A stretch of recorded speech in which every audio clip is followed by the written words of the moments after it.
ഇത് ഞാൻ പറയാൻ കാരണം എന്താണ്, ഇത് യാദൃശ്ചികമായിട്ട് സംഭവിച്ചതല്ല. സയൻസ് മുന്നോട്ട് വന്നതുകൊണ്ടാണ് ഇതിൽ നിന്നൊക്കെ മാറിയിട്ട്. ഒന്ന് ആലോചിച്ച് നോക്കൂ, എത്ര ക്രൂരമായിട്ടുള്ള ട്രീറ്റ്മെൻറ്റ്സ് ആണ് ഈ പറഞ്ഞതെല്ലാം. എത്ര ലക്ഷക്കണക്കിന് ആൾക്കാർ സഫർ ചെയ്തിട്ടുണ്ടാവും അതിലൂടെ. അപ്പോൾ എങ്ങനെയാണ് അതൊക്കെ മാറി വന്നതെന്ന് വെച്ച് കഴിഞ്ഞാൽ റാൻഡംലി കാലം പുരോഗമിക്കുന്നതനുസരിച്ച് മാറിയതല്ല, സയൻസ് മുന്നോട്ട് വന്നതുകൊണ്ട് മാത്രം മാറിയതാണ്. അപ്പോൾ നമ്മുടെ topic as you can see എന്താണ്, പേഴ്സണാലിറ്റി ഡിസോർഡേഴ്സ് എന്നുള്ളതാണ്. നിങ്ങളൊരു പക്ഷേ കേട്ടിട്ടുള്ളൊരു വിഷയമായിരിക്കാം. ഇപ്പോൾ സോഷ്യൽ മീഡിയയിലൊക്കെ സൈക്കോളജി സംബന്ധമായിട്ടുള്ള വിഷയങ്ങൾ ഇഷ്ടംപോലെ ആൾക്കാർ ഡിസ്കസ് ചെയ്യാറുണ്ട്. പുതിയ ജനറേഷൻ അല്ലേ, നിങ്ങളൊക്കെ ജെൻസി എല്ലാവരും അവെയറാണ് കൂടുതൽ മെൻ്റൽ ഹെൽത്തിനെ പറ്റി. It's A very positive change അല്ലേ. എപ്പോഴും ജെൻസി എന്ന് പറയുമ്പോൾ എല്ലാവരും നെഗറ്റീവ് കാര്യങ്ങളെ കൂടുതൽ പറയാറുള്ളൂ. പക്ഷെ കൂടുതൽ അവെയറാണ്, കൂടുതൽ എന്താണ് അറിയേണ്ട കാര്യങ്ങളിലേക്ക് എത്തുന്നുണ്ട് എന്നുള്ളത് ഒരു യാഥാർത്ഥ്യമാണ്. അപ്പോൾ നമ്മൾ ഇതൊരു കുറച്ചൊരു തിയറട്ടിക്കലായിട്ടുള്ളൊരു ടോപ്പിക്കാണ് പറയുമ്പോൾ. പക്ഷേ ഇപ്പോൾ ഇവിടെ സൈക്കോളജി ഡിപ്പാർട്ട്മെൻറ്റ് ഇല്ലല്ലോ, സൈക്കോളജി സ്റ്റുഡൻസ് ഉണ്ടോ ഇവിടെ? ഇല്ല.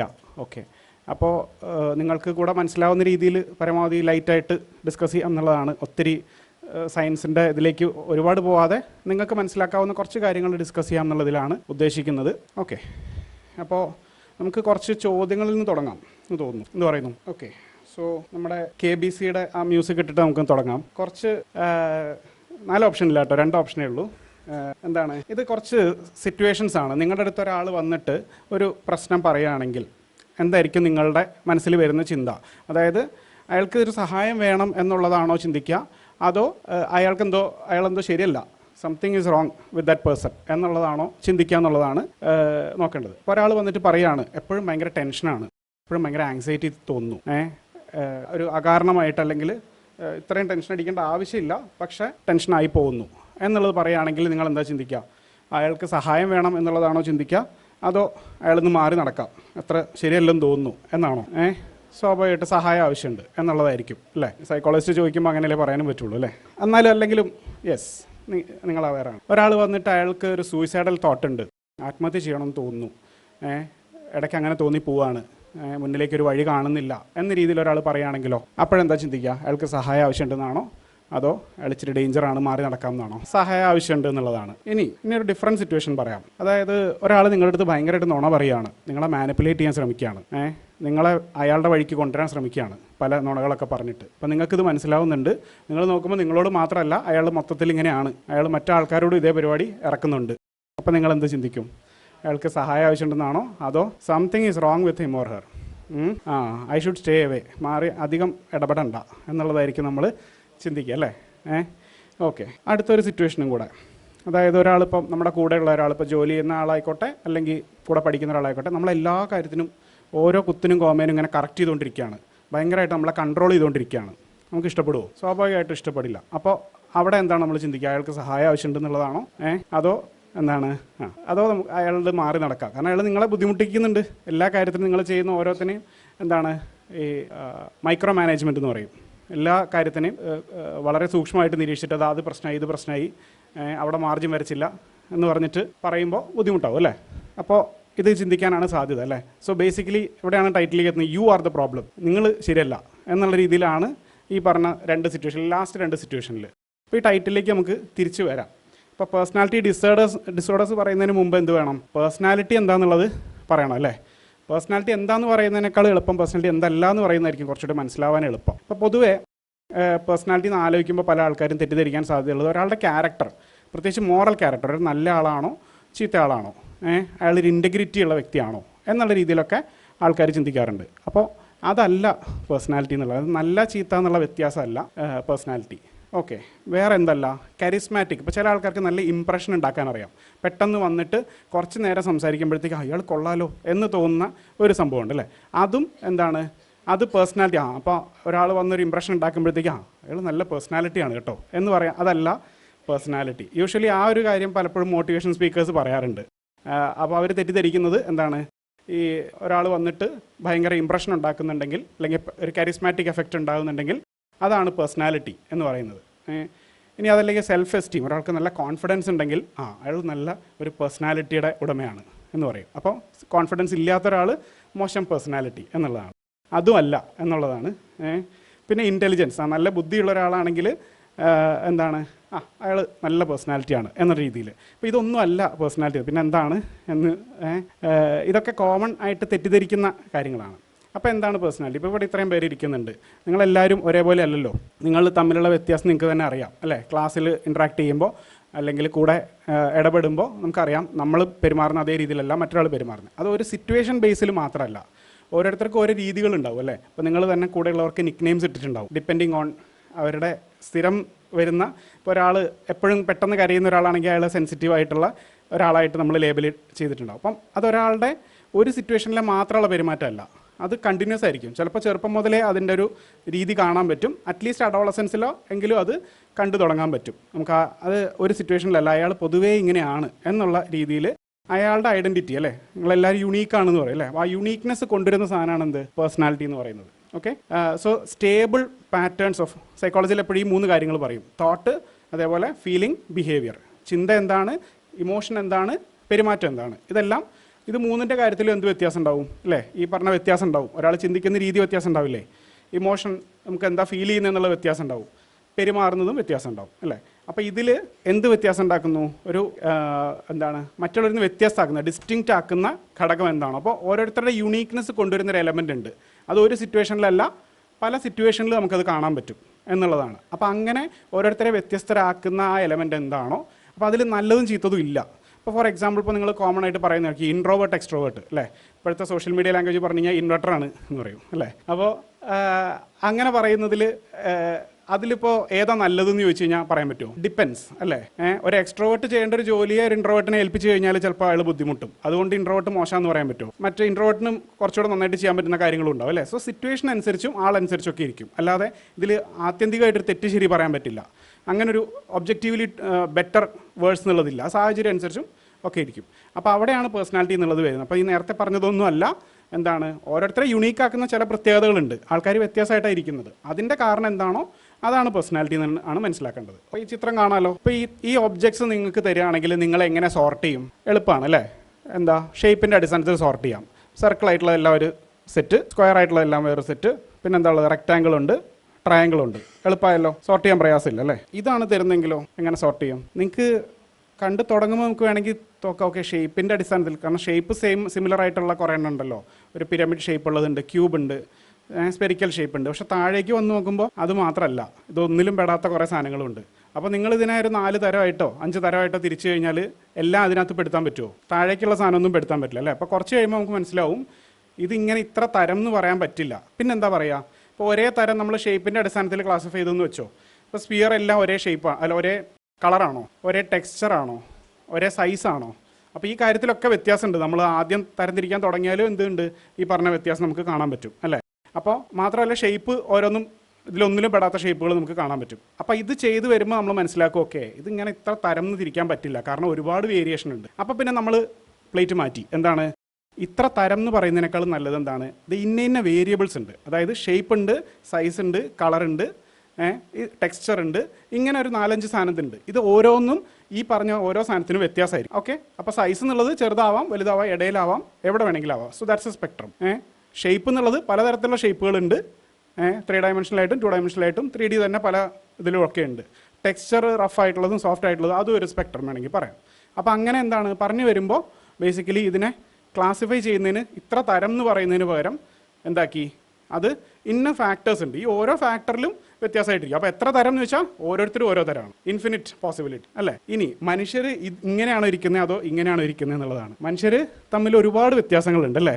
നമ്മൾ ഒറ്റ കാര്യത്തിലല്ല വ്യത്യാസപ്പെട്ടിരിക്കുന്നത്, ഒരുപാട് വേരിയബിൾസിൽ നമ്മൾ വ്യത്യാസപ്പെട്ടിരിപ്പുണ്ട്. അപ്പോൾ തുടക്കത്തിൽ സൈക്കോളജിയിൽ ടൈപ്പ് തിയറീസ് ആയിരുന്നു, അതായത് മനുഷ്യർ ഇത്ര തരം എന്നായിരുന്നു പറഞ്ഞുകൊണ്ടിരുന്നത്. അപ്പോൾ മനുഷ്യർ 4 തരമാണെന്ന്, അല്ലെങ്കിൽ 9 തരമാണ്, 10 തരമാണ്, 16 തരമാണെന്നൊക്കെ പറയുന്ന ഓരോ തിയറീസ് ഓരോരുത്തർ കൊണ്ടുവന്നു. പക്ഷേ പിന്നെ നമുക്ക് പതുക്കെ മനസ്സിലായി അങ്ങനെ തരംതിരിക്കാൻ പറ്റില്ല, അതിൽ കൂടുതൽ വേരിയേഷൻ ഉണ്ട്. 16 തരം എന്ന് പറഞ്ഞു കഴിഞ്ഞാലും ഈ 16-ൽ പെടാത്ത ആൾക്കാരെ നമുക്ക് ഈസിലി കണ്ടെത്താൻ പറ്റും. അല്ലെങ്കിൽ ഇതിൻ്റെ ഇടയിൽ വരുന്നു കുറച്ചെണ്ണം 15ാമത്തെ കാറ്റഗറിയിലും കുറച്ചെണ്ണം 10ാമത്തെ കാറ്റഗറിയിലും ഉള്ള ഫീച്ചേഴ്സ് ഉള്ള ആൾക്കാരെ കാണാൻ പറ്റും. അപ്പോൾ പിന്നെ എന്ത് പറയാൻ പറ്റില്ല, നമുക്കിതിൽ എന്താണ് ഇത്ര തരം എന്നും പറയാൻ പറ്റില്ല, അതിലൊന്നും പെടില്ല. എത്ര നമ്പർ കൂട്ടിയാലും അതിലൊന്നും പെടാത്ത ആൾക്കാരെ നമുക്ക് കിട്ടും. അപ്പോൾ നമ്മൾ മാറ്റി, അതിനെയാണ് ഡയമെൻഷണൽ അപ്രോച്ച് എന്ന് പറയും. Okay, so there are 5 dimensions. സൈക്കോളജിയെ സംബന്ധിച്ച് ഏറ്റവും പോപ്പുലർ ആയിട്ടുള്ള ഒരു തിയറി എന്ന് പറയുന്നത് ബിഗ് 5 പേഴ്സണാലിറ്റി ട്രേറ്റ്സ് എന്ന് പറഞ്ഞൊരു തിയറിയാണ്. അപ്പോൾ ഇതിൽ 5 കാര്യങ്ങളിലാണ് മനുഷ്യർ വ്യത്യാസമായിട്ടിരിക്കണം എന്നുള്ളതാണ് ഈ തിയറി പറയുന്നത്. അതിൽ ഒരെണ്ണമാണ് നിങ്ങൾക്ക് ഏറ്റവും കോമൺ ആയിട്ട് ഡിസ്കസ് ചെയ്യുന്ന എക്സ്ട്രാവേർഷൻ. ഇപ്പോൾ ഇൻട്രോവേർട്ട് ആണോ എക്സ്ട്രോവേർട്ട് ആണോ എന്നുള്ളത് ഈ തിയറി വരുമ്പോൾ are you introvert or extrovert എന്നുള്ള ചോദ്യമല്ല, അതൊരു കണ്ടിന്യൂമാണ്, ഒരു സ്പെക്ട്രമാണ്. അതിലെവിടെ വേണമെങ്കിൽ വരാം. എക്സ്ട്രോവേർട്ട് എന്നുള്ള ഇതിൽ വരുന്ന എല്ലാവരും ഒരേ രീതിയിലായിരിക്കുമോ? അതിൽ തന്നെ കുറച്ചും കൂടി കൂടുതൽ എക്സ്ട്രോവേർട്ട് നേച്ചറുള്ളവരുണ്ടാവും, കുറച്ചുകൂടി കുറവുണ്ടാവും, ഇൻ ബിറ്റ്വീൻ ഉണ്ടാവും, ഇങ്ങോട്ടും ഉണ്ടാവും അല്ലേ? അപ്പോൾ അതുകൊണ്ട് എന്ത് പറയാൻ പറ്റില്ല, ഇതെല്ലാം ഈ ഓരോ ഡയമെൻഷനിലും നമ്മൾ ഓരോരുത്തരും വ്യത്യാസമാണെന്നുള്ളത് ഇത് ഞാൻ കൂടുതൽ വിശദീകരിക്കുന്നില്ല. അപ്പോൾ പേഴ്സണാലിറ്റി എന്താണെന്നുള്ളതും ഡയമെൻഷണൽ അപ്രോച്ച് എന്താണെന്നുള്ളത് വ്യക്തമായല്ലോ. ഇനിയുള്ളത് പേഴ്സണാലിറ്റി ഡിസോർഡർ എന്താണെന്നുള്ളതാണ്. അപ്പം പേഴ്സണാലിറ്റി എന്നുള്ളത് പറഞ്ഞു, അപ്പോൾ അതിൻ്റെ കൂടെ ഡിസോർഡർ എന്നും കൂടെ വരുമ്പോഴത്തേക്ക് എന്താണ് അർത്ഥം? അപ്പോൾ ഇതിൽ പേഴ്സണാലിറ്റി എന്നുള്ളത് പറയുമ്പോൾ ഒരു കാര്യം കൂടെ ശ്രദ്ധിക്കണം. നമ്മൾ ഈ മോട്ടിവേഷൻ ക്ലാസ്സുകൾ എടുക്കുമ്പോൾ പേഴ്സണാലിറ്റി ഡെവലപ്മെൻറ്റ് ക്ലാസ് എന്നാണ് പലപ്പോഴും പറയുക. അപ്പോൾ ഞാനിപ്പോൾ പറഞ്ഞു ഈ ഡെഫിനേഷനിൽ തന്നെ എന്തുണ്ട്, അത് സ്റ്റേബിൾ ആയിട്ടുള്ള പാറ്റേൺസ് ആണ്, നമ്മൾക്ക് പെട്ടെന്ന് മാറുന്നതല്ല. അതായത് ഒരാൾക്ക് 45 വയസ്സുള്ളപ്പോൾ പെട്ടെന്നൊരു സ്വഭാവം വന്നാൽ അത് അയാളുടെ പേഴ്സണാലിറ്റിയുടെ ഭാഗമല്ല. ഓക്കെ, അത് ചെറുപ്പം മുതലേ നമുക്ക് അതിൻ്റെ രീതികൾ കാണാൻ പറ്റും. അഡോളസൻസ് ഏർലി അഡൾട്ട്ഹുഡ് ആകുമ്പോഴത്തേക്ക് വളരെ സോളിഡായിട്ട് നമുക്കത് കാണാൻ പറ്റും. അപ്പോൾ എന്താണ്, പെട്ടെന്ന് ഒരു ദിവസം ഒരു ക്ലാസ് എടുത്തിട്ട് നമ്മുടെ സ്വഭാവം മാറിയെങ്കിൽ, അങ്ങനെ മാറില്ല സാധാരണഗതിയിൽ, അതിനെ എന്ത് വിളിക്കാൻ പറ്റില്ല, പേഴ്സണാലിറ്റി ഡെവലപ്മെൻ്റ് എന്ന് വിളിക്കാൻ പറ്റില്ല. ഇപ്പോൾ അധികം ആൾക്കാർ മോട്ടിവേഷൻ സ്പീക്കേഴ്സ് ആണെങ്കിൽ ആ വാക്ക് ഉപയോഗിക്കാറില്ല എന്ന് തോന്നുന്നു. പക്ഷേ ഇഷ്ടംപോലെ ആൾക്കാർ യൂട്യൂബിലൊക്കെ നോക്കിക്കഴിഞ്ഞാൽ കാണാൻ പറ്റും എന്ത് പേഴ്സണാലിറ്റി ഡെവലപ്മെൻറ്റ് എന്നാണ് ഇതിന് പറയുക. പക്ഷെ അത് സത്യമല്ല. കാരണം പേഴ്സണാലിറ്റി എന്നുള്ളത് അങ്ങനെ പെട്ടെന്ന് ഒരു ദിവസം ഡെവലപ്പ് ചെയ്യാൻ പറ്റുന്ന സാധനമല്ല, അത് സ്വാഭാവികമായിട്ട് ഡെവലപ്പ് ചെയ്ത് വരുന്ന ഇതാണ്. മാത്രമല്ല അത് നന്നാക്കേണ്ട ഒരു സാധനമല്ല, ഓരോരുത്തരുടെ രീതി വ്യത്യാസം എന്നുള്ളതേ ഉള്ളൂ. ഓക്കെ, ഇനി പേഴ്സണാലിറ്റി ഡിസോർഡർ എന്താണെന്നുള്ളതിലേക്ക് വരാം. അതാണല്ലോ നമ്മുടെ ടോപ്പിക്ക്. അപ്പം ഇതിൽ അവസാനത്തെ പോയിൻ്റാണ് ആദ്യം ശ്രദ്ധിക്കേണ്ടത്. അതായത് ഡിസ്ട്രസ് ഉണ്ട്, അതായത് ഇമ്പയർമെൻ്റ് ഉണ്ട്, എന്തെങ്കിലും അതുകൊണ്ടൊരു ബുദ്ധിമുട്ടുണ്ടാവുന്നുണ്ട് എന്നുള്ളതാണ്. നേരത്തെ പറഞ്ഞത് ഓരോരുത്തരുടെ സ്വാഭാവികമായ വ്യത്യാസങ്ങളാണെങ്കിൽ ഇവിടെ അതെന്ത് പ്രശ്നം ഉണ്ടാക്കുന്നുണ്ട്, അയാളുടെ ജീവിതത്തിൽ പേഴ്സണൽ ലൈഫിലോ സോഷ്യൽ ലൈഫിലോ അല്ലെങ്കിൽ ജോലിയിലോ എല്ലായിടത്തും അതിൻ്റെ പ്രശ്നങ്ങൾ നമുക്ക് കാണാൻ പറ്റും. അപ്പോൾ അത് കാരണം ബുദ്ധിമുട്ടുണ്ടാവുന്നുണ്ട് എന്നുള്ള ഒരു കാര്യം അവിടെ ഉണ്ട്. പിന്നെ സെക്കൻഡ് ലാസ്റ്റ് ഇതിലേക്ക് വന്നു കഴിഞ്ഞാൽ സ്റ്റേബിൾ ഓവർ ടൈം. നേരത്തെ പറഞ്ഞു പേഴ്സണാലിറ്റി എന്നുള്ളത് എന്താണ്, സ്റ്റെബിലിറ്റി ഉണ്ട്, അത് കുറേ കാലമായിട്ട് ചെറുപ്പം മുതലേ ഉണ്ടായി വന്ന് നിലനിൽക്കുന്ന സാധനമാണ്. പിന്നെന്താ, അഡോളസൻസിലോ അത് ഞാൻ പറഞ്ഞു, അഡോളസൻസ് ഏർലി അഡൾട്ട്ഹുഡിലൊക്കെ നമുക്ക് കാണാൻ പറ്റും. അപ്പോൾ നേരത്തെ പറഞ്ഞ പോലെ ഒരാൾക്ക് ഒരു 45 വയസ്സുള്ളപ്പോൾ ഉണ്ടാകുന്ന സിംറ്റംസ് അതുവരെ ഇല്ലാതിരുന്നൊരു സിംറ്റംസ് ഒരാൾക്ക് വരികയാണെങ്കിൽ അതെന്ത് ഒരു കാരണവശാലും പേഴ്സണാലിറ്റി ഡിസോർഡർ ആവാൻ സാധ്യതയില്ല. ചിലപ്പോൾ വരാം, എന്താണെന്ന് വെച്ച് കഴിഞ്ഞാൽ മുമ്പ് ഉണ്ടായിരുന്നു എന്നുള്ളത് ചിലപ്പോൾ അപ്പോഴായിരിക്കും ഡിസ്കവർ ചെയ്യുന്നത്. അങ്ങനെയാണെങ്കിൽ ഓക്കെ. പക്ഷേ അതിന് മുമ്പ് അറിയാതെ പോയത് ഉണ്ടാവാം. പക്ഷേ എന്താണ്, സംസാരിച്ച് വരുമ്പോൾ നമുക്ക് ഈ പ്രശ്നങ്ങൾ ഏറിയോ കുറഞ്ഞോ മുമ്പ് ഉണ്ടായിരുന്നു എന്ന് കാണാൻ പറ്റുന്നുണ്ടെങ്കിൽ it can be personality disorders. പിന്നെ ഉള്ളത് എന്താണ്, പെർവേസീവ് ആൻഡ് ഇൻഫ്ലെക്സിബിൾ. ഞാൻ പറഞ്ഞു ഒരു മേഖലയിലായിരിക്കില്ല ഒരാളുടെ പേഴ്സണാലിറ്റി ഒരു രീതിയിലാണെങ്കിൽ. ഇപ്പോൾ ഒരാൾ എക്സ്ട്രോവേർട്ട് ആണെങ്കിൽ കോളേജിൽ ഇൻട്രോവേർട്ടും പിന്നെ വേറെ സ്ഥലത്ത് എക്സ്ട്രോവേർട്ട് അങ്ങനെ വരില്ലല്ലോ. ആ സ്വഭാവം നമുക്ക് എല്ലായിടത്തും കാണാൻ പറ്റും. ഏറെക്കുറെ ചെറിയ വ്യത്യാസങ്ങളൊക്കെ ഉണ്ടാവും എന്നുള്ളതേ ഉള്ളൂ. അല്ലാതെ അപ്പോൾ അതെന്താണ്, എല്ലാ മേഖലകളിലും അത് കാണാൻ പറ്റും. ഇൻഫ്ലെക്സിബിൾ ആണ്, അധികം എന്ത് ചെയ്യാൻ പറ്റില്ല, അതിൽ മാറ്റം വരുത്താൻ കുറച്ച് പ്രയാസമായിരിക്കും, ഡിസോർഡർ ആവുന്ന സാഹചര്യത്തിൽ പ്രത്യേകിച്ച്. പിന്നെ ഓരോ കൾച്ചറിൻ്റെ ഇതിൽ നിന്ന് കൃത്യമായ വ്യത്യാസമുണ്ട്. ഇതെടുത്ത് പറയേണ്ട കാര്യമുണ്ട്. കാരണം വെച്ച് കഴിഞ്ഞാൽ കൾച്ചറുകൾ തമ്മിൽ ഒരുപാട് വ്യത്യാസമുണ്ട് അല്ലേ? അപ്പോൾ ഓരോ കൾച്ചറിൽ എന്താണ് ശരി തെറ്റ് എന്നുള്ളതിൻ്റെ വ്യാഖ്യാനങ്ങളും വ്യത്യാസമുണ്ട്. അപ്പോൾ ഒരു സ്ഥലത്ത് കറക്റ്റായിട്ട് തോന്നുന്നത് വേറെ സ്ഥലത്ത് കറക്റ്റ് അല്ലാന്ന് തോന്നാം. നമുക്ക് അതിലൊരു ഒബ്ജക്റ്റീവ്ലി സയൻറ്റിഫിക്കലി നമുക്കൊരു ഇത് കണ്ടെത്താനും പറ്റില്ല. ഇതിലേതാ ശരിയെന്ന് വെച്ച് കഴിഞ്ഞാൽ ഒരേ സ്ഥലത്ത് തന്നെ ശരികൾ മാറിക്കൊണ്ടിരിക്കും അല്ലേ? ഇപ്പോൾ നമ്മളിപ്പോൾ എല്ലാവരും ശരിയെന്ന് അംഗീകരിക്കുന്ന കുറേ കാര്യങ്ങളുണ്ട്. അത് ചിലപ്പോൾ 10-20 വർഷം കഴിയുമ്പോൾ അതിൽ കുറേ തെറ്റുകൾ നമ്മൾ കണ്ടുപിടിക്കും. ഇപ്പം നമ്മളിരുന്നിട്ട് 10-20 വർഷം മുമ്പേ പറഞ്ഞത് ശരിയല്ല എന്നിപ്പം പല കാര്യങ്ങളും പറയുന്നുണ്ട്. സോ അത് എന്തല്ല, ഫിക്സഡ് അല്ല, നമ്മളുടെ ഒരു മൂല്യബോധമൊക്കെ അനുസരിച്ച് മാറിക്കൊണ്ടിരിക്കുന്നതാണ്. ബട്ട് പേഴ്സണാലിറ്റി ഡിസോർഡറിൽ വരുമ്പോൾ എന്താണ്, ഒരു സാഹചര്യത്തിലുള്ള ഇതെന്താണോ, ആ സമയത്തെ പ്രശ്നങ്ങൾ എന്താണോ, അത് ആ ആളുടെ കൾച്ചറുമായിട്ട്, അയാളുടെ ഒറിജിനൽ കൾച്ചറുമായിട്ട് ആ സമയത്തെ കൾച്ചർ ആയിട്ട് മാച്ചായി പോവാത്ത ഫീച്ചേഴ്സ് അതിൽ ഉണ്ട് എന്നുള്ളതാണ്. എന്താണ് ഇതിൻ്റെ പ്രത്യേകതകളിലേക്ക് വരാം. അതിന് മുമ്പ് കുറച്ച് ഇതും കൂടെ, അതായത് ഇത് പൊതുവെ ഒരു 4.9 to 6 ഇത് ഗ്ലോബലായിട്ടുള്ള സ്റ്റഡീസിലുള്ളതാണ്. ഇത്ര പെർസെൻറ്റേജ് വരെയാണ് ഒരു പോപ്പുലേഷനിൽ വരുന്നതെന്ന് പറയുന്നു. 6.2% എന്നുള്ളതാണ്.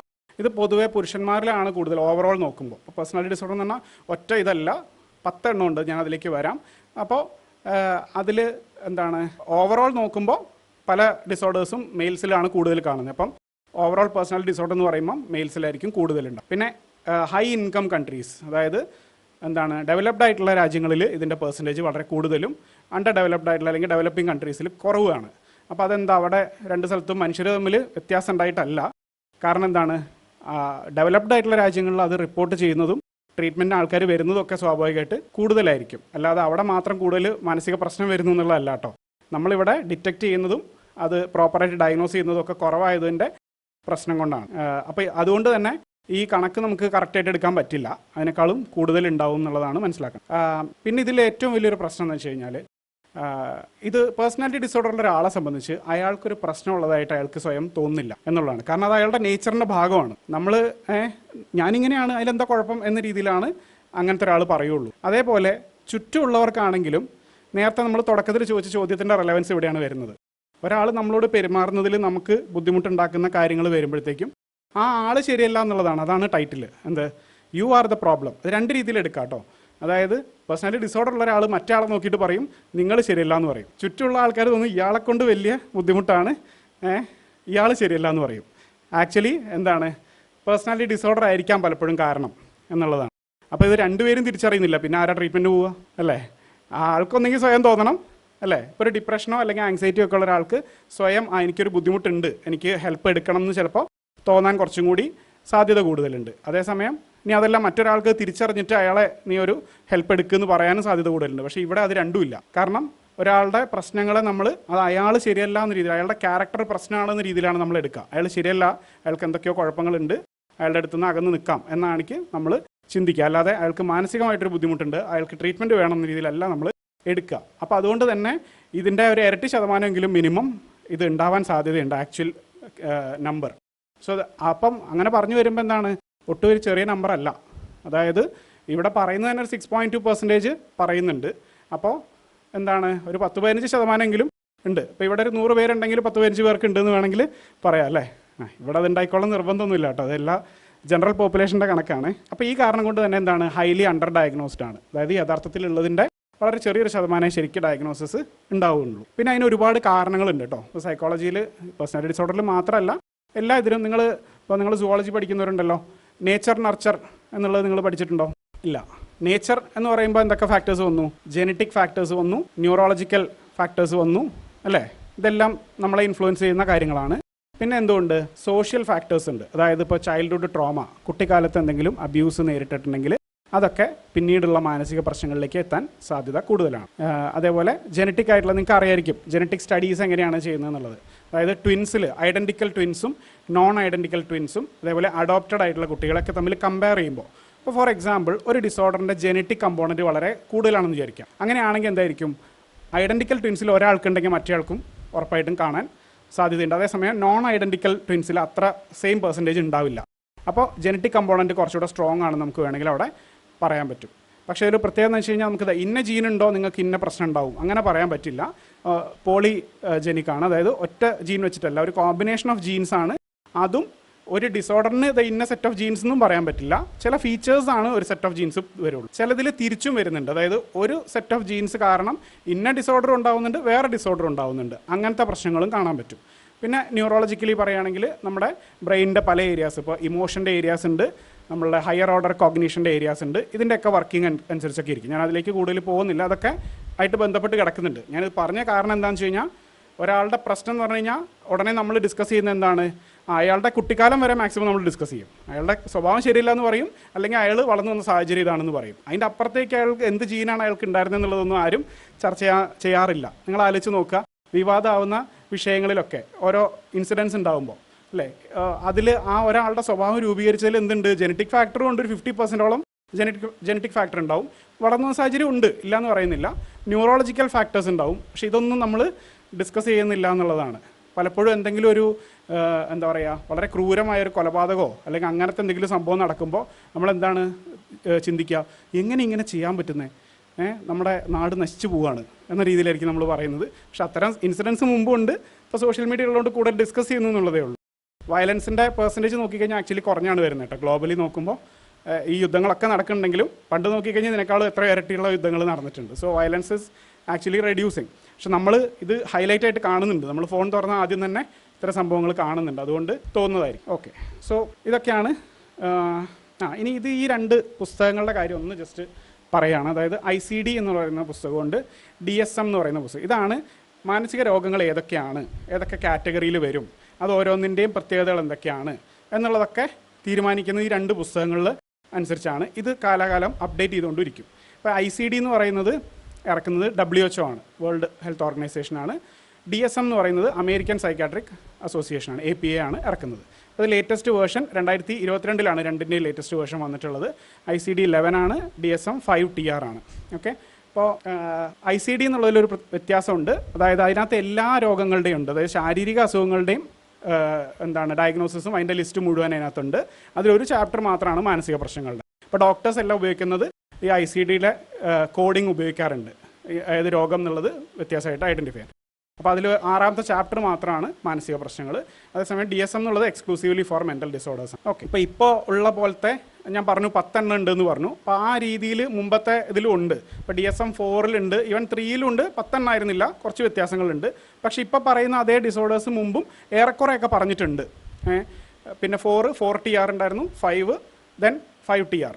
ഇതിലൊക്കെ ഈ പേഴ്സണാലിറ്റി ഡിസോർഡേഴ്സ് കാണാൻ പറ്റും. ICD-10 ഇതേപോലെ ഉണ്ടായിരുന്നു. ICD അതിന് മുമ്പത്തതിലും ഉണ്ട്, പക്ഷേ അതിൽ നമ്പർ വ്യത്യാസമുണ്ട്. അപ്പോൾ ഇത് രണ്ടും ജസ്റ്റ് ഒന്ന് പറഞ്ഞു എന്നുള്ളതേ ഉള്ളൂ. ഇതിൻ്റെ അടിസ്ഥാനപ്പെടുത്തിയാണ് നമ്മൾ ഏതൊക്കെയാണ് മാനസിക രോഗങ്ങളെന്നും ഒക്കെ തീരുമാനിക്കുന്നത്. അപ്പോൾ ഞാൻ 10 പറഞ്ഞതിൽ ഇതാണ്, ഈ 3 ക്ലസ്റ്ററായിട്ടാണ് പൊതുവെ പറയാറ്. പക്ഷേ ഇപ്പോൾ സയൻറ്റിഫിക്കലി ഇങ്ങനെ 3 ക്ലസ്റ്ററായിട്ട് പറയുന്നതിൽ വലിയ കാര്യമൊന്നുമില്ല എന്നുള്ളതാണ് അറിവ്. പക്ഷേ നമ്മൾ മനസ്സിലാക്കാൻ എളുപ്പത്തിന് ഇങ്ങനെ 3 ക്ലസ്റ്ററായിട്ട് ഇപ്പോഴും പറയാറുണ്ട്. ഓക്കെ, ഇനി അതിൽ ഓരോന്ന് എന്താണെന്ന് നോക്കാം. അപ്പോൾ അതിൻ്റെ ഒരു പ്രത്യേകതകൾ എന്താണെന്ന് നോക്കാം. ഇത് 10 മുഴുവൻ വിശദീകരിക്കാനുള്ള സമയമില്ല. അതിൻ്റെ ബേസിക് ഫീച്ചേഴ്സ് ഞാൻ പറയാം, അപ്പോൾ നിങ്ങൾ ശ്രദ്ധിച്ചോ. Okay, first one paranoid personality disorder എന്നുള്ളതാണ്. പാരനോയ എന്നുള്ള വാക്ക് നിങ്ങൾ കേട്ടിട്ടുണ്ടോ എവിടെയെങ്കിലും? എന്താണ്? സംശയമാണ്, ബേസിക്കലി സംശയ രോഗമാണ്. അപ്പം ഇതിൻ്റെ പ്രധാന ഫീച്ചർ അത് തന്നെയാണ്, എന്താ? സസ്പീഷ്യസ്നെസ് എന്നുള്ളതാണ്. എല്ലാവരും ഒരു അവിശ്വാസമുണ്ട്, ഡിസ്ട്രസ്റ്റ് ഉണ്ട്. അതേപോലെ മറ്റുള്ളവരെ എപ്പോഴും സംശയിച്ചുകൊണ്ടിരിക്കും. എന്തെങ്കിലും ദുരുദ്ദേശം ഉണ്ടോ എന്നുള്ളത്, ദുരുദ്ദേശം ഒന്നും ചിന്തിക്കാൻ ആവശ്യമില്ലാത്ത സിറ്റുവേഷനിൽ പോലും, നിസ്സാരമായിട്ടുള്ള സിറ്റുവേഷനിൽ പോലും അതെന്തോ മനഃപൂർവ്വം പറഞ്ഞാണ്, അതിലെന്തോ കാര്യമുണ്ട്, എന്തോ ഉദ്ദേശിച്ചാണ് പറഞ്ഞത് എന്നുള്ളത്, അല്ലേ? എന്നെ ഉദ്ദേശിച്ചാണ്, എന്നെ തന്നെ ഉദ്ദേശിച്ചാണ്, എന്നെ മാത്രം ഉദ്ദേശിച്ചാണ് എന്നൊക്കെ ആയിരിക്കും ചിലപ്പോൾ ചിന്തിക്കുന്നത്. മറ്റേ ആൾ ആലോചിച്ചിട്ട് പോലും ഉണ്ടാവില്ല. അപ്പം അങ്ങനെ ഒരുപാട് സിറ്റുവേഷനിൽ ഇപ്പോൾ ഇതിങ്ങനെ ചിന്തിക്കുന്ന ഒരാൾ സ്വാഭാവികമായിട്ട് മറ്റൊരാൾ എന്നെ ഉദ്ദേശിച്ച് പറഞ്ഞിട്ടുണ്ടെന്ന് ചിന്തിക്കുന്ന ഒരാൾക്ക് പെട്ടെന്ന് ദേഷ്യം വരും, മറ്റേ ആളോട് ഒരു വിരോധം വരും. ആ വിരോധം മനസ്സിൽ കീപ്പ് ചെയ്യുകയും ചെയ്യും, ആണ് ഹോൾഡിങ് ഗ്രഡ്ജസ്. അപ്പോൾ കാഷ്വലായിട്ട് പറയുന്ന, നമ്മൾ സുഹൃത്തുക്കളുടെ ഇടയിൽ ചുമ്മാ തമാശയ്ക്ക് പറയുന്ന കാര്യം പോലും ചിലപ്പോൾ അതെന്തോ ഇതുണ്ടല്ലോ എന്ന് ചിന്തിക്കാൻ സാധ്യത കൂടുതലാണ് ഇത്തരം ആൾക്കാർ. ദെൻ സ്കിസോയിഡ് PD എന്നുള്ളത് ഡിറ്റാച്ച്മെൻ്റ് ആണ്. ബേസിക്കലി അവർക്ക് ആൾക്കാരായിട്ടുള്ള സോഷ്യൽ കണക്ഷൻസ് ഒട്ടും താല്പര്യമില്ല, ഇൻക്ലൂഡിങ് ദെയർ ഫാമിലി മെമ്പേഴ്സ്. അപ്പോൾ അവർ മിക്കവാറും ഒറ്റയ്ക്കായിരിക്കും ജീവിക്കുന്നതും, ഒറ്റയ്ക്ക് ആരോട് ഇടപെടാൻ താല്പര്യമില്ലാത്ത ഒരു ഇതാണ്. അവർക്ക് കൂടുതലും ഒറ്റയ്ക്ക് നടക്കുക എന്നുള്ളതാണ്, ഒറ്റയ്ക്കുള്ള ആക്ടിവിറ്റീസേ അവർക്ക് താല്പര്യമുള്ളൂ. ഇമോഷണലി ഭയങ്കര കോൾഡായിരിക്കും, വലിയ ഇമോഷൻ എക്സ്പ്രഷൻസ് ഒന്നും ഉണ്ടാവില്ല, ഇമോഷൻ ഫീൽ ചെയ്യുന്നതും കുറവായിരിക്കും. പിന്നെ അവരെ പുകഴ്ത്തിയാലും അവരെ ക്രിട്ടിസൈസ് ചെയ്താലും പ്രത്യേകിച്ച് ഒന്നും ഇല്ല എന്നുള്ള രീതിയിലായിരിക്കും. അങ്ങനെയുള്ള പ്രത്യേകതകളാണ്. അപ്പം ഇതാണ് സ്കിസോയിഡ് PDൻ്റെ ഒരു ബ്രീഫായിട്ടുള്ള ഡിസ്ക്രിപ്ഷൻ. ഇനി സ്കിസോടൈപ്പൽ എന്ന് പറയുന്നത്, ഈ സ്കിസോയിഡിൻ്റെ ഫീച്ചേഴ്സ് ഉണ്ട്, അതായത് ഒറ്റയ്ക്ക് നടക്കുക എന്നുള്ള രീതികളൊക്കെ ഉണ്ട്. അതിൻ്റെ കൂടെ വളരെ സ്ട്രെയിഞ്ച് ആയിട്ടുള്ള കുറച്ച് വിശ്വാസങ്ങൾ, അതായത് നമ്മൾ സാധാരണഗതിയിൽ ഇപ്പോൾ വിശ്വാസമായിട്ട് ബന്ധപ്പെട്ടുള്ള അന്ധവിശ്വാസങ്ങൾ എന്നുള്ളതല്ല, അവർ തന്നെ ഡെവലപ്പ് ചെയ്ത ചില വിശ്വാസങ്ങൾ അവർക്ക്, അതായത് ഇപ്പം അത് ഓരോരുത്തർക്കും ഡിഫറെൻ്റ് ആയിരിക്കാം എന്താണ് അതിൻ്റെ ഇതെന്നുള്ളത്. അതേപോലെ ഇപ്പോൾ ചിത്രത്തിൽ കാണുന്ന പോലെ വളരെ ഓഡായിട്ടുള്ള ഡ്രസ്സിങ്, ഇപ്പോൾ ഇപ്പോഴത്തെ ഇതിൽ ഇത് ഓടെന്ന് പറയാൻ പറ്റില്ല, അല്ലേ? ഇപ്പോൾ നമ്മൾ ഓവർ സൈസ്ഡ് ഡ്രസ്സിൻ്റെ ഒക്കെ കാലഘട്ടമാണ്. അപ്പം എന്താണ് ഡിഫറെൻ്റ് ആയിട്ടുള്ള അല്ലെങ്കിൽ ഓഡായിട്ടുള്ള ഡ്രസ്സിങ് എന്നുള്ളതൊക്കെ ഡിഫൈൻ ചെയ്യാൻ ബുദ്ധിമുട്ടായിരിക്കും. ഇങ്ങനത്തെ ഒരാളെ ചിലപ്പോൾ വഴിയിൽ കണ്ടു കഴിഞ്ഞാൽ ചിലപ്പോൾ നേരെ ഒരു ബ്യൂട്ടി പ്രോഗ്രാമിന് അല്ലെങ്കിൽ അതിനൊക്കെ കയറ്റി വിടുമായിരിക്കും, അല്ലേ? പറയാൻ പറ്റില്ല. അല്ലെങ്കിൽ ഏതെങ്കിലും മ്യൂസിക് വീഡിയോയിലോ ഒക്കെ കയറാൻ പറ്റുമായിരിക്കും. പക്ഷേ ഇവരിൽ അത് മാത്രമല്ല ഉള്ളത്, ഡ്രസ്സിങ് മാത്രമല്ല, മാജിക്കൽ തിങ്കിങ്, തമ്മിലൊരു ബന്ധമില്ലാത്ത തരത്തിലുള്ള കാര്യങ്ങൾ ബന്ധപ്പെടുത്തി പറയുക. അതേപോലെ അവർ കാണുന്ന അനുഭവിക്കുന്ന കാര്യങ്ങളൊക്കെ ഭയങ്കര സ്ട്രെയിഞ്ച് ആയിട്ടുള്ള അനുഭവങ്ങളൊക്കെ പറയുക. അവരുടെ സംസാരം ചിലപ്പോൾ വളരെ പ്രത്യേകത നിറഞ്ഞതായിരിക്കാം. ഇങ്ങനെയൊക്കെയുള്ള ആൾക്കാരാണ് എന്തിലുണ്ടാവുക, സ്കിസോ ടൈപ്പൽ എന്ന് പറയുന്നത് ഉണ്ടാവുക. അപ്പോൾ ഇത് ആക്ച്വലി ഈ സ്കിസോഫ്രീനിയ എന്ന് പറയുന്നതുമായിട്ട് അടുത്ത് നിൽക്കുന്ന ഒരു ഇത് തന്നെയാണ്. പക്ഷേ ഇവിടെ പേഴ്സണാലിറ്റി ഡിസോർഡറാണ് എന്ന് പറഞ്ഞു കഴിഞ്ഞാൽ അത് ചെറുപ്പം മുതലേ, ഈ പറഞ്ഞ അഡോളസൻസ് മുതലേ നമുക്ക് അതിൻ്റെ രീതികൾ കാണാൻ പറ്റും. അത് സ്റ്റേബിളായിട്ട് ഏറെക്കുറെ നിലനിൽക്കുന്ന ഒരു രീതിയുണ്ട്. ഓക്കെ, അപ്പോൾ നേരത്തെ ഞാൻ പറഞ്ഞു ജെനറ്റിക് ആയിട്ടുള്ള ഫാക്ടേഴ്സ്. അപ്പോൾ ഈ സ്കിസോ ടൈപ്പലിനും അതേപോലെ സ്കിസോഫ്രീനിയയ്ക്കും കോമൺ ജെനറ്റിക് ഫാക്ടേഴ്സ് ഉണ്ട് എന്നുള്ളതാണ്. ഈ ചിത്രത്തിൽ കാണുന്ന ആൾക്കാരെ നിങ്ങൾക്ക് ആരെങ്കിലും അറിയാമോ? എവിടെ നിന്ന് കിട്ടി കുട്ടി ഈ ഇത്രയും ധൈര്യം എന്ന് ചോദിക്കുന്നുണ്ട് പഴയൊരു സിനിമയിൽ. ഇത്രയും ധൈര്യം ഞാൻ എൻ്റെ ചാൾസ് ശോഭരാജിൽ പോലും കണ്ടിട്ടില്ല. ആ കക്ഷിയാണ് അപ്പുറം നിൽക്കുന്നത്. ഡയലോഗൊക്കെ കൊള്ളാം, പക്ഷേ പ്രശ്നം എന്ന് വെച്ച് കഴിഞ്ഞാൽ അയാളൊരു സീരിയൽ കില്ലറാണ്. നിങ്ങളൊരു പക്ഷേ ചിലപ്പോൾ നെറ്റ്ഫ്ലിക്സിൽ അതിൻ്റെ ഡോക്യുമെൻ്ററി ഒക്കെ കണ്ടിട്ടുണ്ടാവാം. ഇപ്പറയുള്ളത് ആളെ അറിയാമോ? Black and white photo. Ted ബണ്ടി എന്ന് പറയുന്ന അഗെയിൻ ഒരു സീരിയൽ കില്ലറാണ്. കാണാൻ നല്ല ഭംഗിയൊക്കെ ഉണ്ടല്ലേ. ഒരു എക്സ്പെരിമെൻ്റ് അങ്ങനെ നടത്തിയായിരുന്നു കേട്ടോ. അതായത് ഇയാളുടെ ഫോട്ടോയും വേറൊരാളുടെ ഫോട്ടോയും കൂടെ കൊടുത്തിട്ട് ഇതിൽ ആരോടാണ് നിങ്ങൾക്ക് കൂടുതൽ അട്രാക്റ്റീവായിട്ട് തോന്നുന്നതെന്ന് ചോദിക്കുമ്പം എല്ലാ ആൾക്കാരും ഇയാളുടെ ഇത് കൃത്യമായിട്ട് പറയുന്നുണ്ട്. ഇപ്പോൾ റീസെൻ്റ്ലി കളങ്കാവൽ എന്നുള്ളൊരു മൂവിയൊക്കെ ഇറങ്ങിയിരുന്നു. എന്തായാലും ആൻറ്റി സോഷ്യൽ പേഴ്സണാലിറ്റി ഡിസോർഡർ എന്ന് അപ്പോൾ പറയുന്ന പോലെ ആൻറ്റി സോഷ്യൽ, അതായത് ഈ ഡിസോർഡർ ഉള്ള ആൾക്കാരെ സംബന്ധിച്ച് നിയമം എന്നുള്ളതിന് വലിയ അവർ ഒട്ടും വില കൊടുക്കുന്നില്ല. നിയമത്തിന് മാത്രമല്ല, മറ്റുള്ളവരുടെ ഇമോഷനും അവരുടെ റൈറ്റ്സിനും ഒന്നും ഒട്ടും വില കൊടുക്കുന്നില്ല എന്നുള്ളതാണ് ആൻറ്റി സോഷ്യൽ പേഴ്സണാലിറ്റി ഡിസോർഡറിൻ്റെ ഒരു പ്രത്യേകത. അപ്പോൾ അതുകൊണ്ട് അവർ വളരെ ഡിസീറ്റ്ഫുൾ ആയിരിക്കും. എന്ന് വെച്ച് കഴിഞ്ഞാൽ കള്ളത്തരം കാണിക്കാൻ അവർക്ക് യാതൊരു മടിയില്ല. അതേപോലെ ഇമ്പൾസിവിറ്റി, പെട്ടെന്ന് തോന്നുന്ന അനുസരിച്ച് കാര്യങ്ങൾ ചെയ്യും. പിന്നെ അഗ്രസീവ് ആവാൻ ചാൻസ് ഉണ്ട്. പിന്നെ സേഫ്റ്റിക്ക് പ്രത്യേകിച്ച് പ്രാധാന്യമൊന്നും അവർ കൊടുക്കില്ല. വളരെ ഇറസ്പോൺസിബിൾ ആയിരിക്കും. പിന്നെ ഏറ്റവും ഇമ്പോർട്ടൻ്റ് ഒരു സാധനം ലാക്ക് ഓഫ് റിമോഴ്സ്, അതായത് കുറ്റബോധം ഒട്ടും ഉണ്ടാവില്ല. അവർ ചെയ്തതിനകത്ത് ഒരു പ്രശ്നം അവർ തോന്നില്ല. നിങ്ങൾ ചിലപ്പം ഇത് പറയുമ്പം മനസ്സിൽ വരുന്നൊരു ഇതുണ്ടാവും. അഞ്ചാം പാതിര എന്നുള്ള സിനിമയിൽ ഒരാളൊരു ഫിഡ്ജറ്റ് സ്പിന്നറും കറക്കിക്കൊണ്ട് വരുന്നൊരു വരവുണ്ട് അല്ലേ. അതാണ്. അപ്പോൾ ചെയ്ത പ്രശ്നത്തിൽ ഒരു കുറ്റബോധം, ഒരു പ്രശ്നം അവർക്ക് തോന്നില്ല എന്നുള്ളത് അല്ലേ. പല യഥാർത്ഥ ക്രൈമുകളിലും ഈ സംഭവങ്ങൾ നമുക്ക് കാണാൻ പറ്റും. പക്ഷെ അത് അത് അവർക്കൊക്കെ ഇപ്പോൾ ഈ ഡിസോർഡർ ആണെന്ന് നമുക്ക് നേരിട്ട് പറയാൻ പറ്റില്ല. കാരണം വെച്ചാൽ ഒരാൾക്ക് ഇന്ന ഡിസോർഡർ ഉണ്ടെന്ന് പറയണമെങ്കിൽ എന്ത് വേണം? അയാളെ ഒരു സൈക്കോളജിസ്റ്റ് ഇവാലുവേറ്റ് ചെയ്തിട്ട് ടെസ്റ്റ് ചെയ്തിട്ട് അത് അങ്ങനെ ചെയ്യുമ്പോഴല്ലാതെ നമുക്ക് അയാൾ ഇന്ന സ്വഭാവങ്ങൾ കാണിച്ചു അതുകൊണ്ട് ഇന്നതാണെന്ന് അങ്ങനെ പറയാം. അതെ എക്സാക്ട്ലി. അതിൻ്റെ ഒരു ക്വാളിഫയർ ഉണ്ട്. എന്ന് വെച്ച് കഴിഞ്ഞാൽ ഇപ്പോൾ ഓരോ ഡിസോർഡറിന് ഇപ്പോൾ 9 ഫീച്ചേഴ്സ് പറയണമെങ്കിൽ അതിൽ മിനിമം 5 എണ്ണെങ്കിലും ഉണ്ടായിരിക്കണം എന്നുണ്ടാവും. അപ്പോൾ അത് പാസ്സായാലേ എന്താവുള്ളൂ ഈ ഡിസോർഡർ ഉണ്ടെന്ന് പറയാൻ പറ്റുള്ളൂ. അല്ലാതെ വെറുതെ നമുക്ക് പറയാൻ പറ്റില്ല. അപ്പോൾ അതുകൊണ്ട് ഇപ്പം ടെഡ് ബണ്ടിയുടെ ഒക്കെ അത് സയൻറ്റിഫിക്കലി ഇതുള്ളതാണ്. കാരണം അത് പിന്നെ ക്ലിനീഷ്യൻസ് പരിശോധിച്ചിട്ട് ഉറപ്പിച്ചിട്ടുള്ളതാണ് ഈ ഡിസോർഡർ ഉണ്ട് എന്നുള്ളത്. അപ്പോൾ നമ്മൾക്ക് സിനിമയിലുള്ള മിക്ക വില്ലൻ കഥാപാത്രങ്ങൾ വേണമെങ്കിൽ ഈ ഇതായിട്ട് നമുക്ക് വേണമെങ്കിൽ എടുക്കാം. സിനിമയുടെ കാര്യം പറയുമ്പോൾ ഒരു പ്രശ്നമുള്ളതെന്ന് വെച്ച് കഴിഞ്ഞാൽ സിനിമ എഴുതുന്നത് ആരും പേഴ്സണാലിറ്റി ഡിസോർഡർ പഠിപ്പിക്കാനല്ലല്ലോ. അതുകൊണ്ട് ഇപ്പോൾ ഫോർ എക്സാമ്പിൾ ഉയരെ എന്നുള്ള സിനിമയിലെ ആസിഫ് അലിയുടെ കഥാപാത്രം അല്ലേ, വളരെ കൺട്രോളിങ് ആയിട്ടുള്ള ഒരു രീതിയാണ്. അപ്പോൾ എല്ലാവരും പറയാനുള്ള നാർസിസ്റ്റിക് പേഴ്സണാലിറ്റി എന്നുള്ള രീതിയിൽ പലപ്പോഴും സോഷ്യൽ മീഡിയയിലൊക്കെ ചില ആൾക്കാർ പറയാറുണ്ട്. പക്ഷേ അത് നമുക്ക് എടുത്ത് പറയാമെന്ന് ചോദിച്ചു കഴിഞ്ഞാൽ ഇല്ല. കാരണം അവിടെ സിനിമ ഉദ്ദേശിച്ചിരിക്കുന്നത് ഒരു പാട്രിയാർക്കലായിട്ടുള്ള കൺട്രോളിങ് ആയിട്ടുള്ള ടോക്സിക് ആയിട്ടുള്ള ഒരു റിലേഷൻഷിപ്പ് എന്നുള്ളത് കാണിക്കാനാണ് ഉദ്ദേശിച്ചിട്ടുള്ളത്. അല്ലാതെ പേഴ്സണാലിറ്റി ഡിസോർഡർ കാണിക്കാനല്ല അവർ ഉദ്ദേശിച്ചിട്ടുള്ളത്. അതേപോലെ നമ്മുടെ കുമ്പളങ്ങി നൈറ്റ്സ് എന്നുള്ളതിലെ ഷമ്മി അല്ലേ, ഷമ്മി ഹീറോ എന്ന് പറയുന്നുണ്ട് അല്ലേ.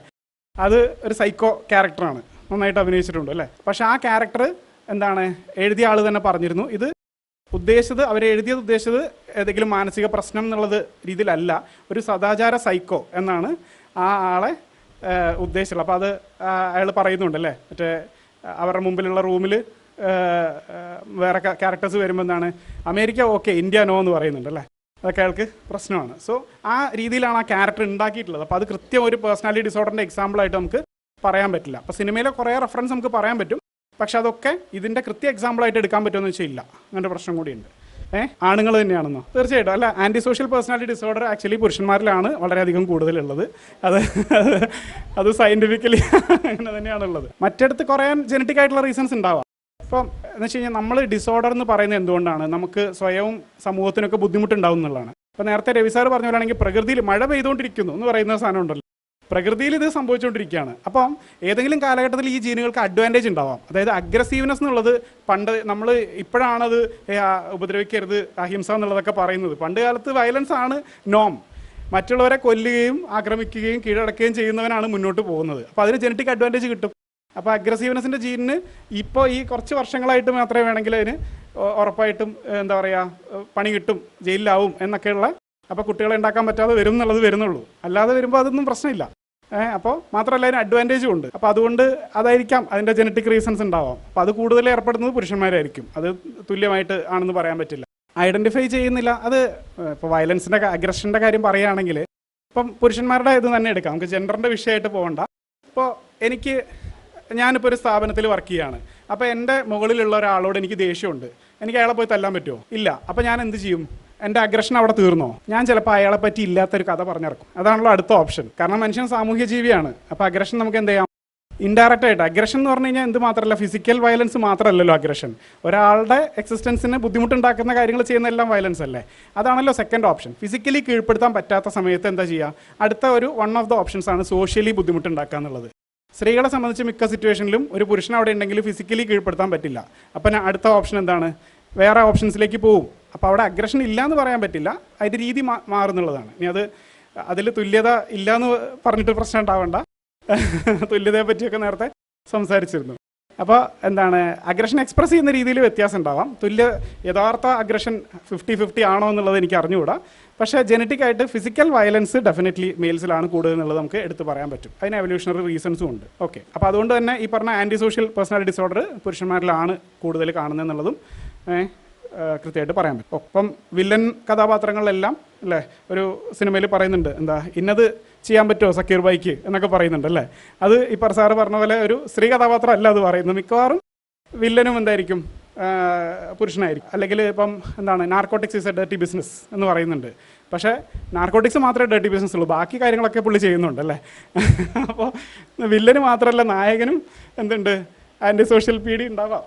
കാരണം എന്താ, നിയമം വകവയ്ക്കാതെ കാര്യങ്ങൾ ചെയ്യുന്നു അല്ലേ. നായകൻ കൊല്ലുമ്പോൾ ഹീറോയിസാണ്, സ്ലോ മോഷനാണ്, ബീജിയമാണ്, കുഴപ്പമില്ല. പിന്നെയുള്ളത് ബോർഡർ ലൈൻ പേഴ്സണാലിറ്റി. ഇതൊന്നും ചിലപ്പോൾ നിങ്ങൾ കേട്ടിട്ടുണ്ടാവും, സോഷ്യൽ മീഡിയയിലൊക്കെ എപ്പോഴും ചർച്ച ചെയ്യപ്പെടാറുണ്ട്. അപ്പോൾ ബോർഡർ ലൈൻ പേഴ്സണാലിറ്റി ഡിസോർഡർ സാധാരണ ആൾക്കാർ പറയുന്നത് 2 കാര്യമാണ് എടുത്തു പറയുക. ഒന്ന് സെൽഫ് ഹാമിങ്ങും, 2 റിലേഷൻഷിപ്പ് ഇഷ്യൂ. അതായത് സ്വയം കട്ട് ചെയ്യുന്ന രീതി അല്ലെങ്കിൽ സ്വയം സ്വന്തം ശരീരത്തിൽ മുറിവുണ്ടാക്കുന്ന സ്വഭാവം ഉണ്ടാവും.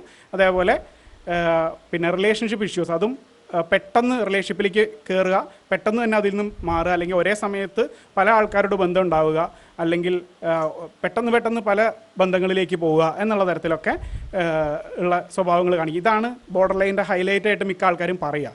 പക്ഷെ അതല്ല അതിൻ്റെ ഹൈലൈറ്റ്. അതിനേക്കാളും ഇമ്പോർട്ടൻറ്റ് കാര്യം എന്താണ്, സെൽഫ് ഇമേജ് ഇഷ്യൂ ആണ്. അതായത് സ്വയം ഒരു സെൽഫ് വെർത്ത് ഒക്കെ കുറവാണ്. അപ്പോൾ സ്വയം ഇവാലുവേറ്റ് ചെയ്യുമ്പോഴത്തേക്ക് ഞാൻ ഒട്ടും പോരാ, അല്ലെങ്കിൽ ഞാനൊരു കേപ്പബിൾ ആയിട്ടുള്ള ആളല്ല എന്നുള്ള തരത്തിലൊക്കെയുള്ള സ്വയം ഇകഴ്ത്തുന്ന ചിന്തകൾ വരികയാണ്. അപ്പോൾ എന്താണ്, മറ്റൊരു റിലേഷൻഷിപ്പിൽ ഒരാൾ നമ്മളെ വളരെ സ്നേഹത്തോടെ പെരുമാറുമ്പോൾ തൽക്കാലം ഒരു സെൽഫ് വർത്ത് ഫീൽ ചെയ്യും, പക്ഷെ അതും നിലനിൽക്കില്ല. അതേപോലെ വല്ലാണ്ട് ഇമോഷണൽ ഡിസ്ട്രെസ്സും ഇത്തരം ആൾക്കാരിൽ കാണാറുണ്ട്. അതായത് മൂഡ് ഫ്ലക്ച്വേഷൻസ് ഭയങ്കരമായിട്ട് ഉണ്ടാവും. അപ്പോൾ ആ മൂഡ് വല്ലാണ്ട് മാനേജ് ചെയ്യാൻ പറ്റാതെ വരുമ്പോൾ പല ആൾക്കാർ തെറ്റിദ്ധരിക്കുന്നത് സെൽഫ് ഹാം ചെയ്യുന്നത് എന്തിനാണ്, അറ്റൻഷൻ സീക്കിംഗ് ആയിട്ടാണെന്നാണ് പലപ്പോഴും ആൾക്കാർ വിചാരിക്കുക. അപ്പോൾ അതിനേക്കാളും കൂടുതൽ എന്താണ്, മിക്കവാറും ആ മൊമെൻറ്റിൽ വല്ലാണ്ട് ഡിസ്ട്രെസ് ഉള്ള സമയത്ത് ഈ ശരീരത്തിലൊരു മുറിവ് ഏൽപ്പിക്കും, അല്ലെങ്കിൽ ഒരു ബേൺ ചെയ്യുമ്പോൾ എന്താണ്, തൽക്കാലം ഒരു ആശ്വാസം ഫീൽ ചെയ്യുകയാണ് സംഭവം. അത് ലോങ് ലാസ്റ്റിംഗ് അല്ല. അപ്പോൾ പല ആൾക്കാരത് റിപ്പീറ്റഡ്ലി ചെയ്തുകൊണ്ടേയിരിക്കും.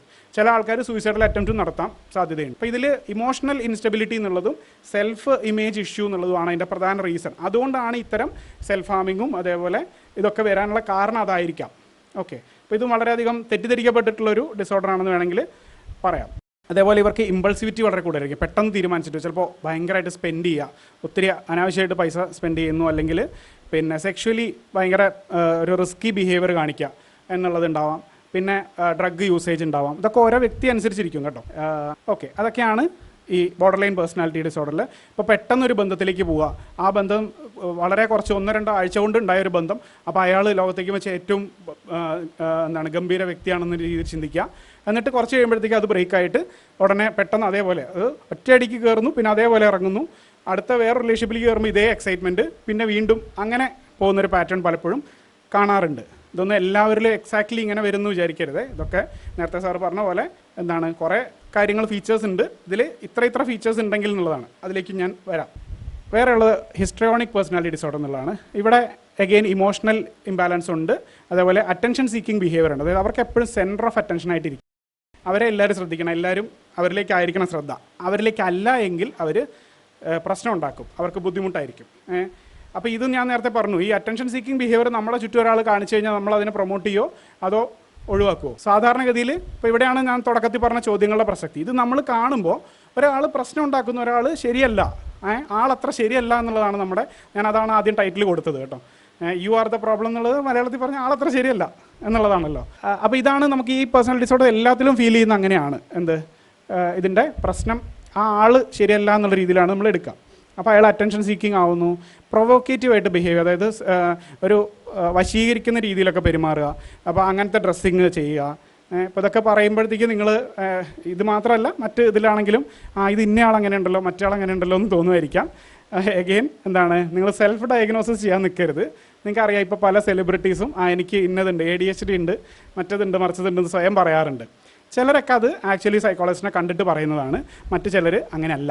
അപ്പോൾ നമ്മൾ സ്വന്തം തീരുമാനിച്ചിട്ട് ചെയ്യാൻ പാടില്ല. ഞാൻ പറഞ്ഞു, ഈവൻ ഇൻക്ലൂഡിങ് സീരിയൽ കില്ലേഴ്സിൻ്റെ കാര്യം ആണെങ്കിൽ പോലും അതൊരാൾ പേഴ്സണലി കണ്ട് ഇവാലുവേറ്റ് ചെയ്യുമ്പോഴേ നമുക്ക് ഒരാളുടെ ഡയഗ്നോസിസ് കൺഫേം ചെയ്യാൻ പറ്റുള്ളൂ. അല്ലാതെ നമ്മൾ സ്വയം ചെയ്യാൻ നിൽക്കരുത്, അത് തെറ്റായിരിക്കും. പിന്നെയുള്ളത് ഭയങ്കര ഡ്രമാറ്റിക് ആയിട്ട് ഇമോഷണൽ എക്സ്പ്രഷൻ ഭയങ്കര കൂടുതലായിരിക്കും ഈ ഹിസ്ട്രോണിക് പേഴ്സണാലിറ്റി ഡിസോർഡർ. അപ്പം ഭയങ്കര നാടകീയത, അപ്പോൾ ഇതെല്ലാം ചേർന്ന് പോകുന്ന സാധനമാണ്. അറ്റൻഷൻ സീക്കിംഗ് ആണ്, അതിനാടകീയമായിട്ടുള്ള പെരുമാറ്റം, ഇമോഷണലി ഒട്ടും സ്റ്റേബിൾ അല്ല.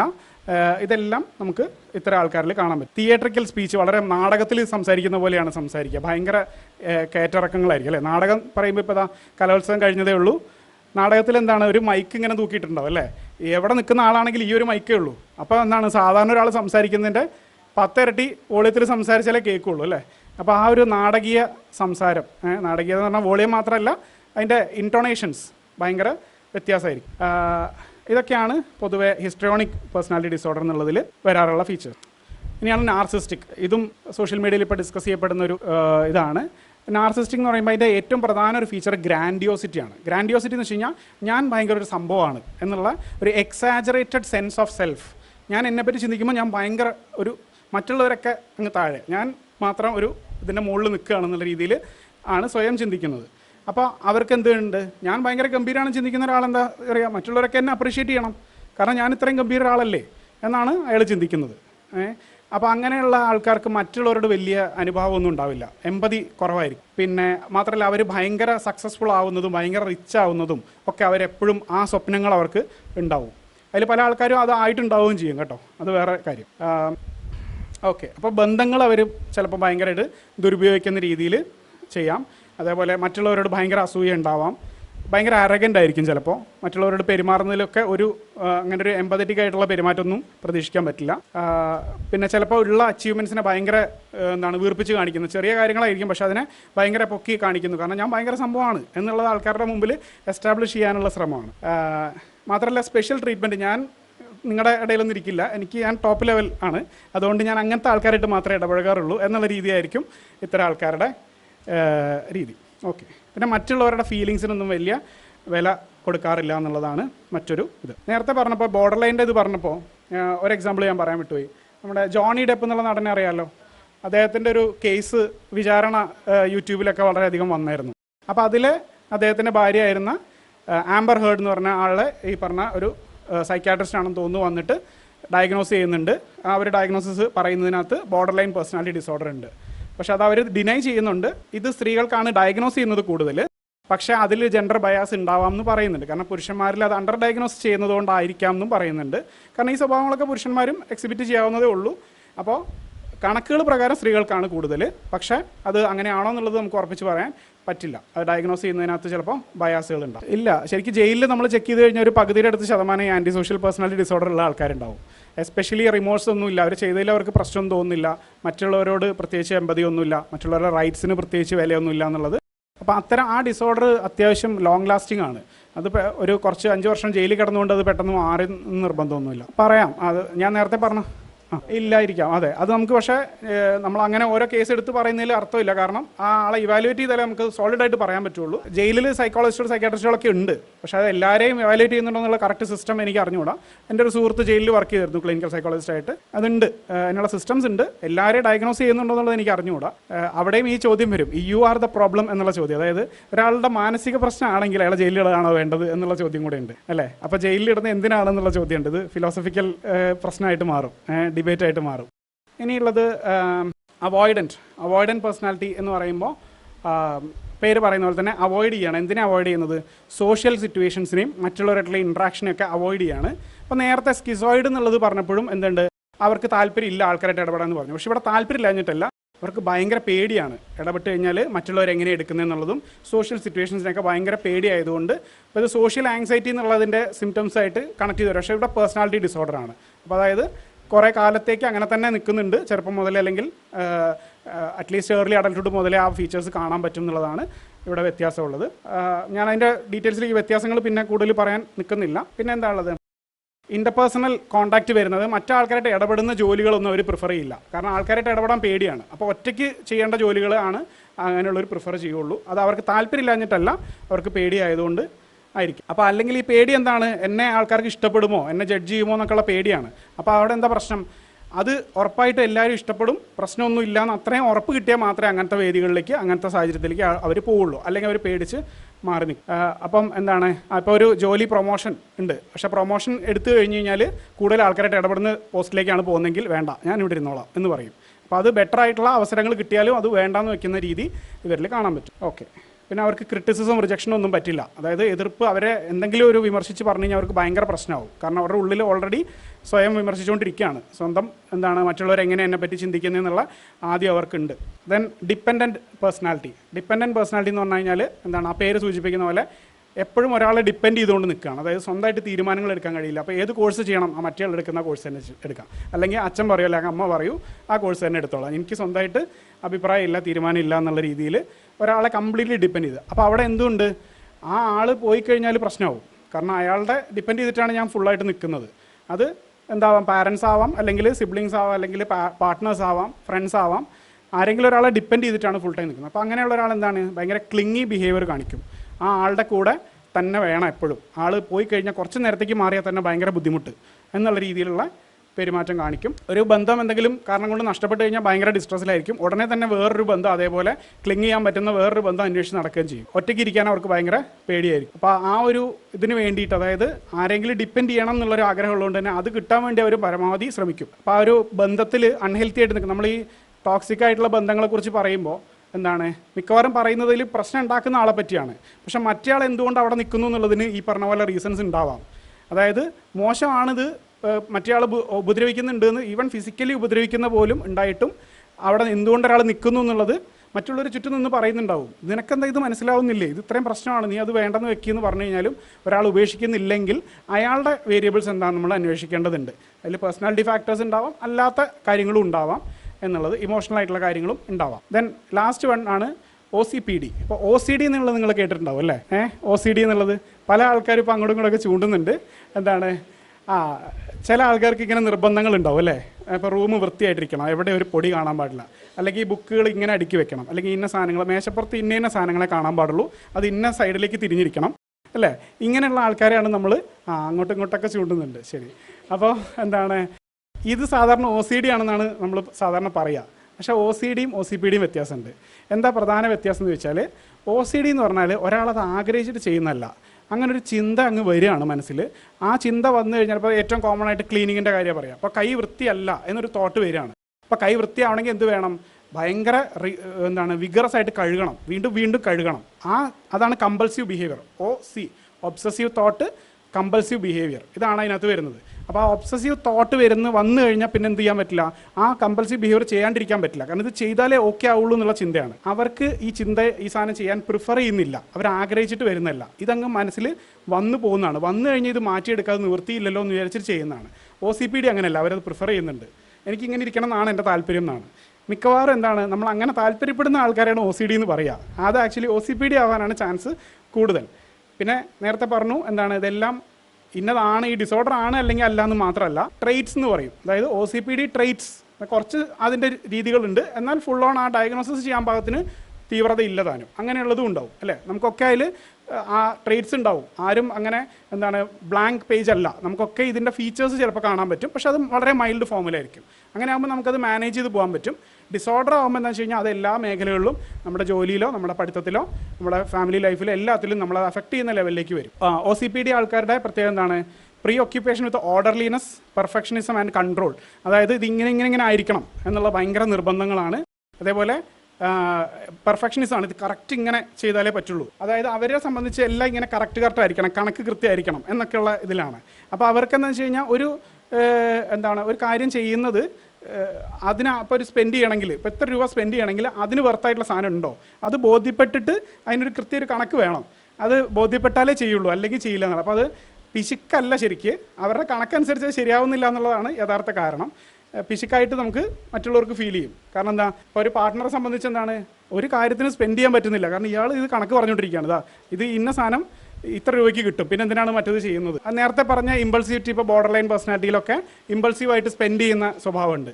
അപ്പോൾ അതും വരാം. പക്ഷേ ഇതിൻ്റെ അർത്ഥം ഞാൻ നേരത്തെ പറഞ്ഞപ്പോൾ ഇമ്പൾസീവായിട്ട് സ്പെൻഡ് ചെയ്യുന്നതുകൊണ്ട് ബോർഡർ ലൈൻ ആണെന്നോ പിശുക്ക് കാണിക്കുന്നത് കൊണ്ട് OCPD ആണെന്നോ വിചാരിക്കരുത്.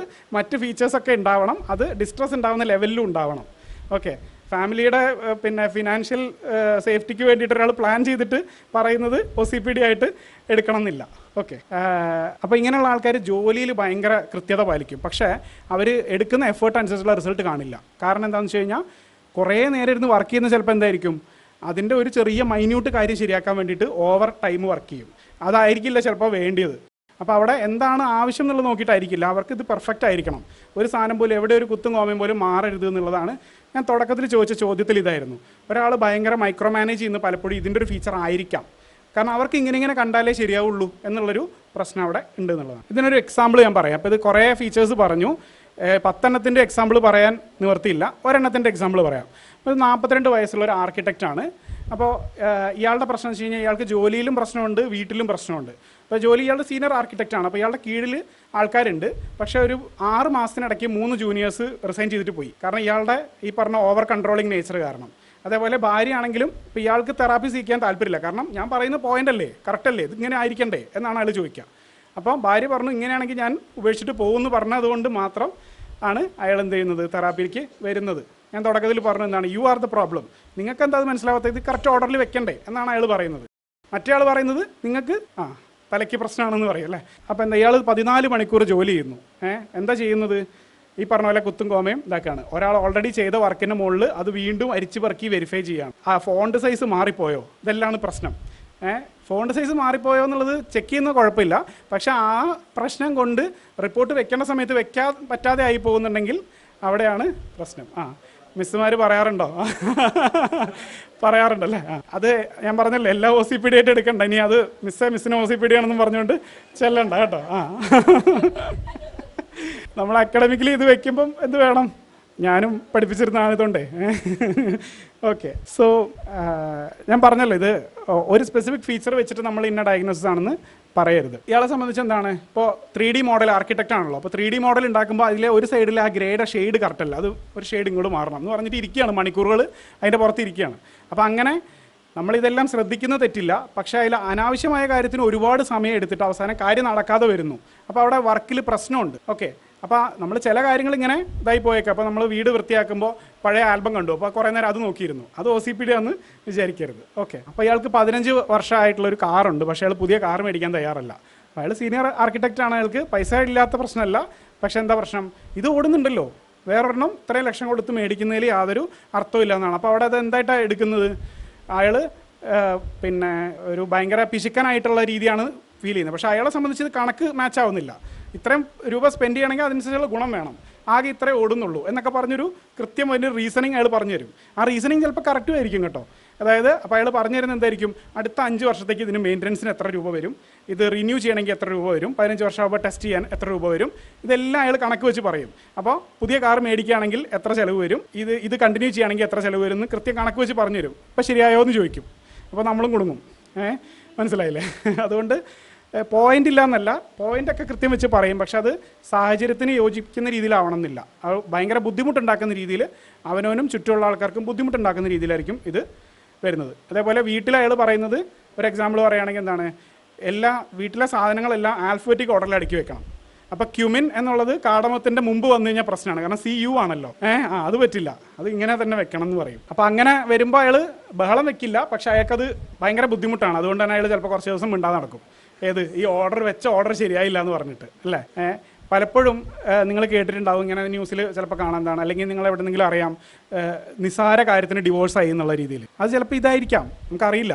മനസ്സിലായോ? നമ്മൾ വാർത്തയിൽ കാണുന്ന പല വിവരങ്ങൾ, ഈവൻ ക്രൈം ആയിക്കോട്ടെ അല്ലാതെയുള്ള ഇൻസിഡൻസ് ആയിക്കോട്ടെ, ഇതിൻ്റെ പുറകിൽ എന്തൊക്കെയുണ്ട് നമുക്ക് ആ വ്യക്തികളെ അറിയില്ല, അവരാരും ഇവാലുവേറ്റ് ചെയ്തിട്ടില്ല. അപ്പോൾ നമ്മൾ ഒറ്റയടിക്ക് എന്ത് ചെയ്യും, നമ്മൾ തീരുമാനിക്കും, ഇത് എന്ത് മനുഷ്യരാണ്, ഇങ്ങനെയൊക്കെയാണോ ചിന്തിക്കുന്നത്, ഇങ്ങനെയൊക്കെയാണോ അല്ലേ.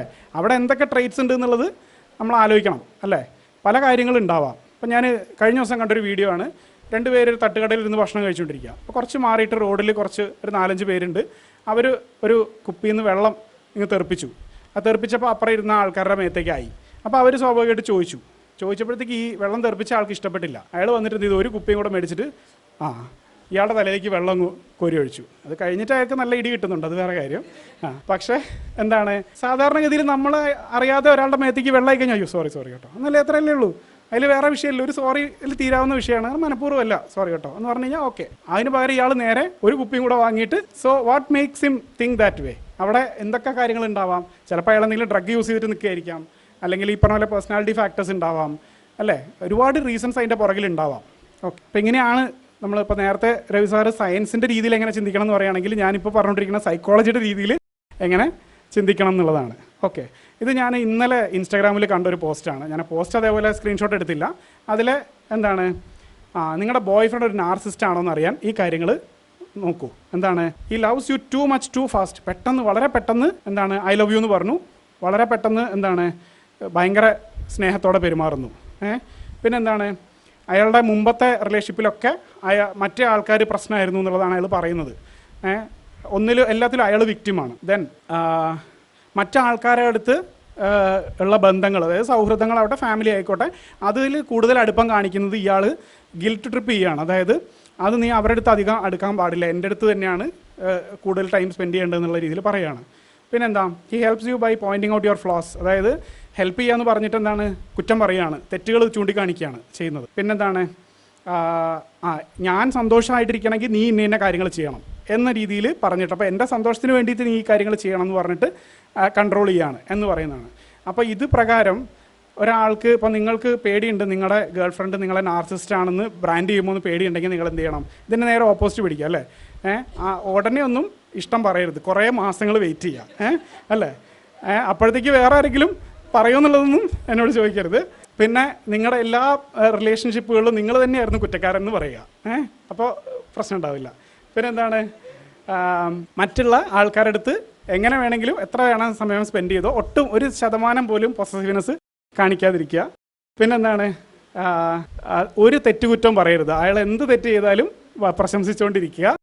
പിന്നെ എന്താണ്, എൻ്റെ സന്തോഷം എൻ്റെ മാത്രമാണ്, അതിൽ നീ 1% പോലും കോൺട്രിബ്യൂട്ട് ചെയ്യുന്നില്ല എന്ന് പറയുക. അത് കേൾക്കാൻ രസം ഉണ്ടാവും അല്ലേ? നീ എങ്ങനെ ഇരുന്നാലും ഞാൻ സന്തോഷമായിട്ടിരുന്നോളാം എന്ന് പറഞ്ഞു കഴിഞ്ഞാൽ, അല്ലേ? തമാശയായിട്ട് പറഞ്ഞാണ്. എന്താ, ഇതാണ് ഈ സോഷ്യൽ മീഡിയയുടെ ഒരു പ്രശ്നം. അതായത് ഞാൻ നേരത്തെ നാർസിസ്റ്റിക് പേഴ്സണാലിറ്റി ഡിസോർഡർ പറഞ്ഞപ്പോൾ അതിൽ ഫസ്റ്റ് പറഞ്ഞൊരു വാക്കുണ്ട്, ഗ്രാൻഡിയോസിറ്റി. അതായത് എന്താണ്, സെൽഫ് ഞാൻ ഭയങ്കര സംഭവമാണെന്നുള്ള തോന്നൽ, അത് ഇതിലൊന്നും വന്നില്ല. മാത്രമല്ല ഇതെല്ലാം ഗേൾ ഫ്രണ്ടിന് എന്ത് ഫീൽ ചെയ്യുന്നു എന്നുള്ളതിനെ അടിസ്ഥാനപ്പെടുത്തിയാണ്, മറ്റേയാളുടെ പേഴ്സണാലിറ്റി ട്രേറ്റ് എന്താണെന്നുള്ളതല്ല. ഇപ്പോൾ ഗേൾ ഫ്രണ്ട് കാണുമ്പോൾ ഇങ്ങനെയാണ് തോന്നുന്നത് എന്നുള്ളത് മാത്രമേ ഉള്ളൂ. അപ്പോൾ ഇതാണ് എന്താണ്, സോഷ്യൽ മീഡിയയിൽ ഇത്തരം വാക്കുകൾ ഉപയോഗിക്കപ്പെടുന്നുണ്ട്, പക്ഷെ അത് കറക്റ്റ് അർത്ഥത്തിലാണോ എന്നുള്ളത് ചോദിച്ചു കഴിഞ്ഞാൽ അതിൽ പലപ്പോഴും പ്രശ്നമുണ്ട്. അപ്പോൾ അതുകൊണ്ട് നമ്മൾ സോഷ്യൽ മീഡിയയിൽ കാണുന്നത് മാത്രം വെച്ചിട്ട് ഡയഗ്നോസ് ചെയ്യാനൊന്നും നിൽക്കരുത് കേട്ടോ, സ്വയം ആണെങ്കിലും ചുറ്റുമുള്ളവരെ ആണെങ്കിലും. അപ്പോൾ ഇത് ഞാൻ പലപ്പോഴും വളരെ കോമൺ ആയിട്ട് കാണാറുണ്ട്. എൻ്റെ അടുത്തൊരു എന്താ പറയുക, പല ആൾക്കാരും വന്നിട്ട് അവർ ഓൾറെഡി ഡയഗ്നോസിസ് ഇങ്ങോട്ട് പറഞ്ഞു തരും, എൻ്റെ ഹസ്ബൻഡ് ഒരു നാർസിസ്റ്റ് ആണ് എന്ന് പറയും. അപ്പോൾ അത് ഞാൻ നോക്കിക്കോളാം, നിങ്ങൾ പ്രശ്നം എന്താണെന്നുള്ളത് പറയൂന്ന് ഞാൻ മനസ്സിൽ പറയും. ഇവിടെ സുവോളജി അധ്യാപകരുണ്ട്. അപ്പോൾ ഞാൻ സുവോളജിയിലേക്ക് കിടക്കല്ല, നിങ്ങൾക്കറിയാം അല്ലേ, ടാക്സോണമി എന്ന് പറഞ്ഞാൽ എന്താണ്, ക്ലാസിഫൈ ചെയ്യുന്ന സിസ്റ്റം ആണല്ലോ നിങ്ങൾ പഠിക്കുന്നതല്ലേ. അപ്പോൾ ഇതേപോലെ എന്തിലും ഉണ്ട്, സൈക്കോളജിയിലൊരു സിസ്റ്റം ഉണ്ട്. അപ്പോൾ അതിന് മുമ്പേ ഞാൻ കുറച്ച് കടന്ന് ഇതാക്കുകയാണ്. നിങ്ങൾ മറ്റേ വിജയകുമാർ ബ്ലാത്തൂർ എന്ന് പറഞ്ഞൊരു സാറിൻ്റെ വീഡിയോസ് ആരെങ്കിലും കണ്ടിട്ടുണ്ടോ? പുള്ളി ആനിമൽസിൻ്റെ കുറിച്ചൊക്കെ ഉള്ള ഡിസ്ക്രിപ്ഷൻ നല്ല രസമായിട്ട് സിമ്പിളായിട്ട് എല്ലാവർക്കും മനസ്സിലാവുന്ന രീതിയിൽ വീഡിയോസ് ചെയ്യുന്നതാണ്. അപ്പോൾ പുള്ളിയെ മനസ്സിൽ ധ്യാനിച്ച് ഞാൻ കുറച്ച് കാര്യങ്ങൾ ചോദിക്കുകയാണ്. അപ്പോൾ ഇതിൽ ഫസ്റ്റ് ഉള്ളത് ഹെഡ്ജ് ഹോഗ് എന്ന് പറഞ്ഞ സാധനമാണ് അല്ലേ.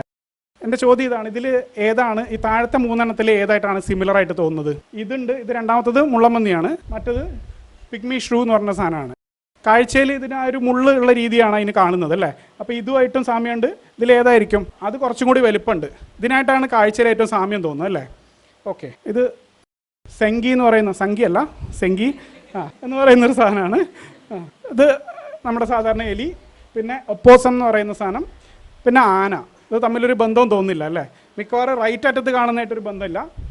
ഇതുമായിട്ട് ഏറെക്കുറെ സാമ്യമുണ്ട്, അതിനും കുറച്ച് മൂക്ക് നീണ്ടിട്ടുണ്ട് അല്ലേ. ഇത് രണ്ടുമായിട്ട് കുറച്ചുകൂടെ സാമ്യമുണ്ട് വലിപ്പം കൊണ്ടും ഷേപ്പ് കൊണ്ടും. ഇത് നിങ്ങൾ കണ്ടിട്ടുണ്ടോ ആരെങ്കിലും?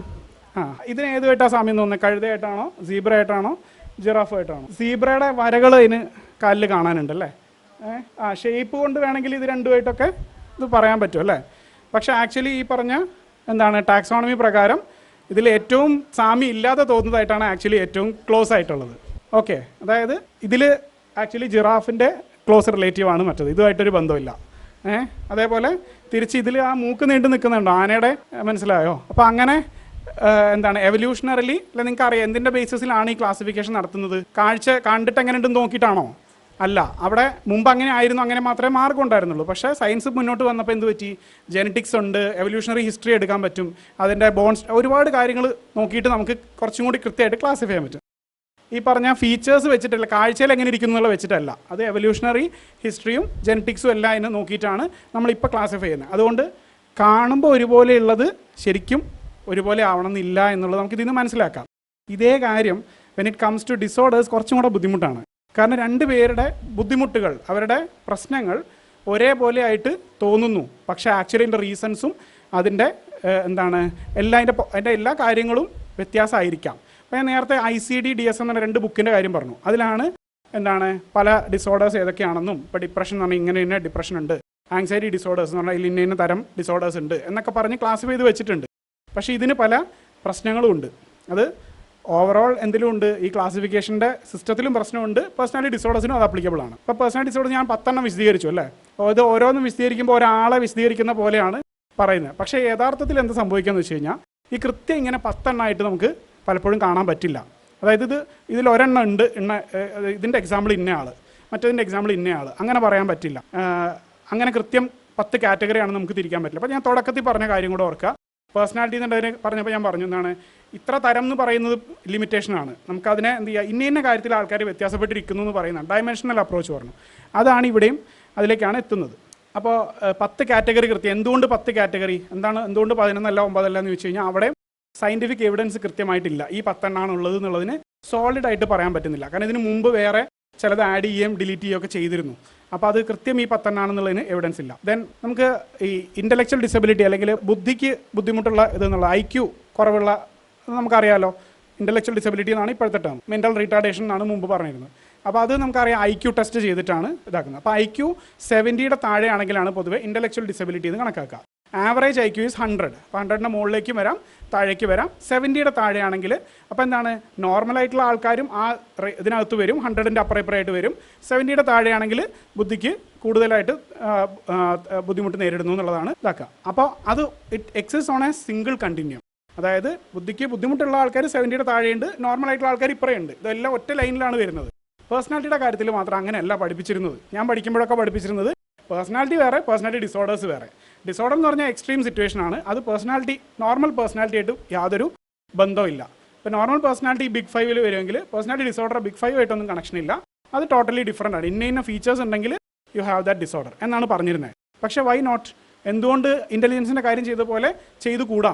അങ്ങനെ തന്നെ അല്ലേ വേണ്ടത് എന്നുള്ള ചോദ്യവും വരുന്നുണ്ട്. ആർബിട്രറി ത്രഷോൾഡ് ഞാൻ നേരത്തെ പറഞ്ഞു. സാറ് ചോദിച്ചല്ലോ, ഒരു ഡിസോർഡർ ഡയഗ്നോസ് ചെയ്യുകയാണെങ്കിൽ അതിൻ്റെ ഫീച്ചേഴ്സ് ഉണ്ടാവണം അല്ലേ? അപ്പോൾ ഞാൻ നേരത്തെ പറഞ്ഞ ബോർഡർ ലൈൻ പേഴ്സണാലിറ്റി ഡിസോർഡർ, ഭയങ്കര ഇമോഷണാലിറ്റി, റിലേഷൻഷിപ്പ്, സെൽഫ് ഹാമിങ് എന്നൊക്കെ ഞാൻ പറഞ്ഞു. ഈ ആൾക്കാരിൽ ഡയഗ്നോസ് ചെയ്യണമെങ്കിൽ 9 ഡയഗ്നോസ്റ്റിക് ക്രൈറ്റീരിയ കൊടുത്തിട്ടുണ്ട്. ഈ 9 ഫീച്ചേഴ്സിൽ ഏതെങ്കിലും 5 എണ്ണെങ്കിലും ഉണ്ടാവണം എന്നാണ് ഡയഗ്നോസ് ചെയ്യാനായിട്ട് ഉള്ള ക്രൈറ്റീരിയ വെച്ചിരിക്കുന്നത്.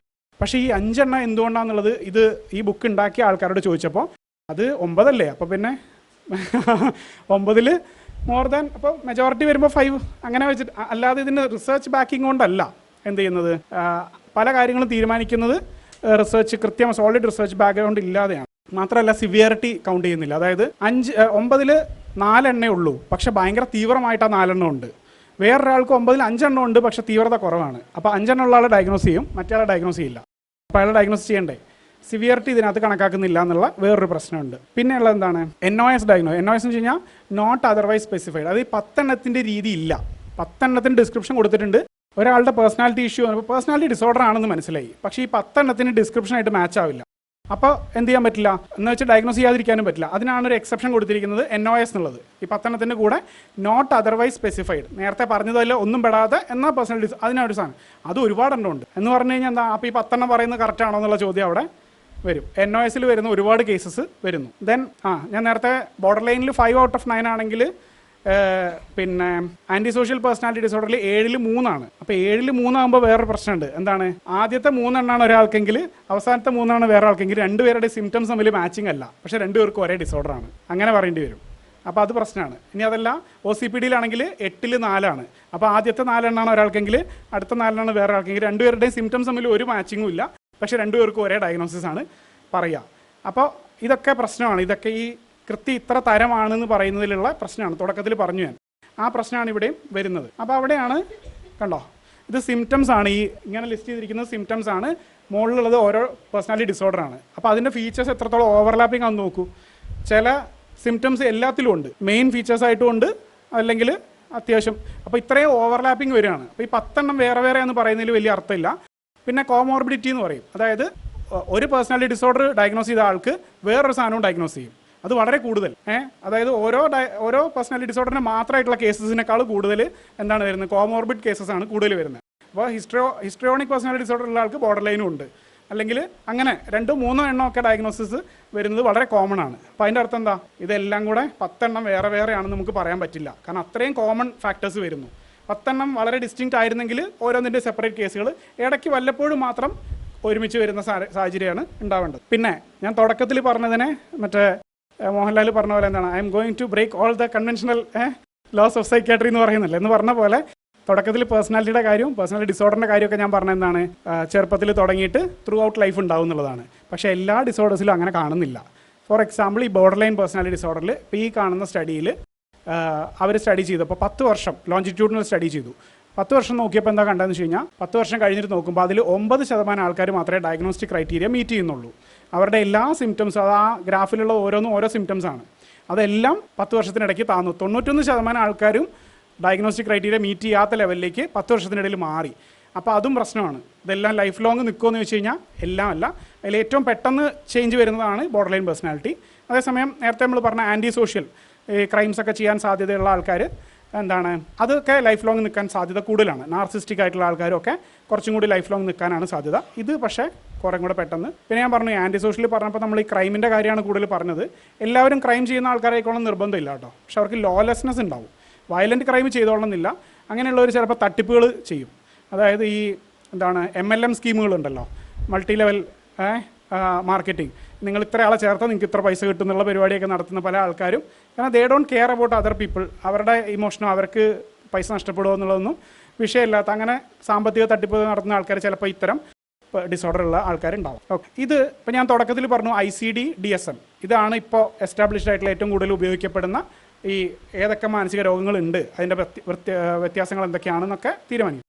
ഇത് പുതിയതായിട്ട് വരുന്നൊരു ഇതാണ്. ഹൈടോപ്പ് എന്ന് പറഞ്ഞ വേറൊരു മോഡലാണ്. അപ്പോൾ ഇവിടെ നേരത്തെ നമ്മൾ പറഞ്ഞ ഡയമെൻഷണൽ അപ്രോച്ചാണ്. അപ്പോൾ ഇവിടെ നോക്കിക്കഴിഞ്ഞാൽ കാണാം ഇൻറ്റേർണലൈസിങ് എന്നുള്ളൊരു ഹെഡിങ്ങിൽ തന്നെയാണ് പല സാധനങ്ങൾ വരുന്നത്. അപ്പോൾ അതിൽ തന്നെ ഇപ്പോൾ നമ്മൾ കൺവെൻഷണൽ ഇതിൽ DSM ICD രീതിയിൽ ഇപ്പോൾ പാരനോയിഡ് പേഴ്സണാലിറ്റി ഡിസോർഡർ ഉണ്ട്, മൂഡ് ഡിസോർഡേഴ്സ്, ഇതെല്ലാം ഒറ്റ കാറ്റഗറിയിൽ വരുന്നു. അപ്പോൾ എന്താ, ഈ കോമോർബിഡിറ്റി കുറയ്ക്കാൻ പറ്റും. അതായത് ഒരേ സിംറ്റം ഉള്ള സിമിലർ ആയിട്ടുള്ള കുറേ സാധനം ചിലപ്പോൾ ഒരുമിച്ച് ക്ലബ് ചെയ്യും, കാരണം അത് ഒരേ ഇതിലാണ് വരാൻ സാധ്യത. അപ്പോൾ അവിടെ അതിൻ്റെ ക്ലാസിഫൈ ചെയ്യുന്ന രീതി തന്നെ മാറി, ഡയമെൻഷണൽ അപ്രോച്ചിലേക്ക് മാറി. അപ്പോൾ ഇതാണ് ഹൈറാർക്കിക്കൽ ടാക്സോണമി ഓഫ് സൈക്കോപത്തോളജി എന്ന് പറഞ്ഞിട്ട് പുതിയൊരു മോഡൽ വരികയാണ്. ഇതിനും റിസർച്ച് നടന്നുകൊണ്ടിരിക്കുകയാണ്.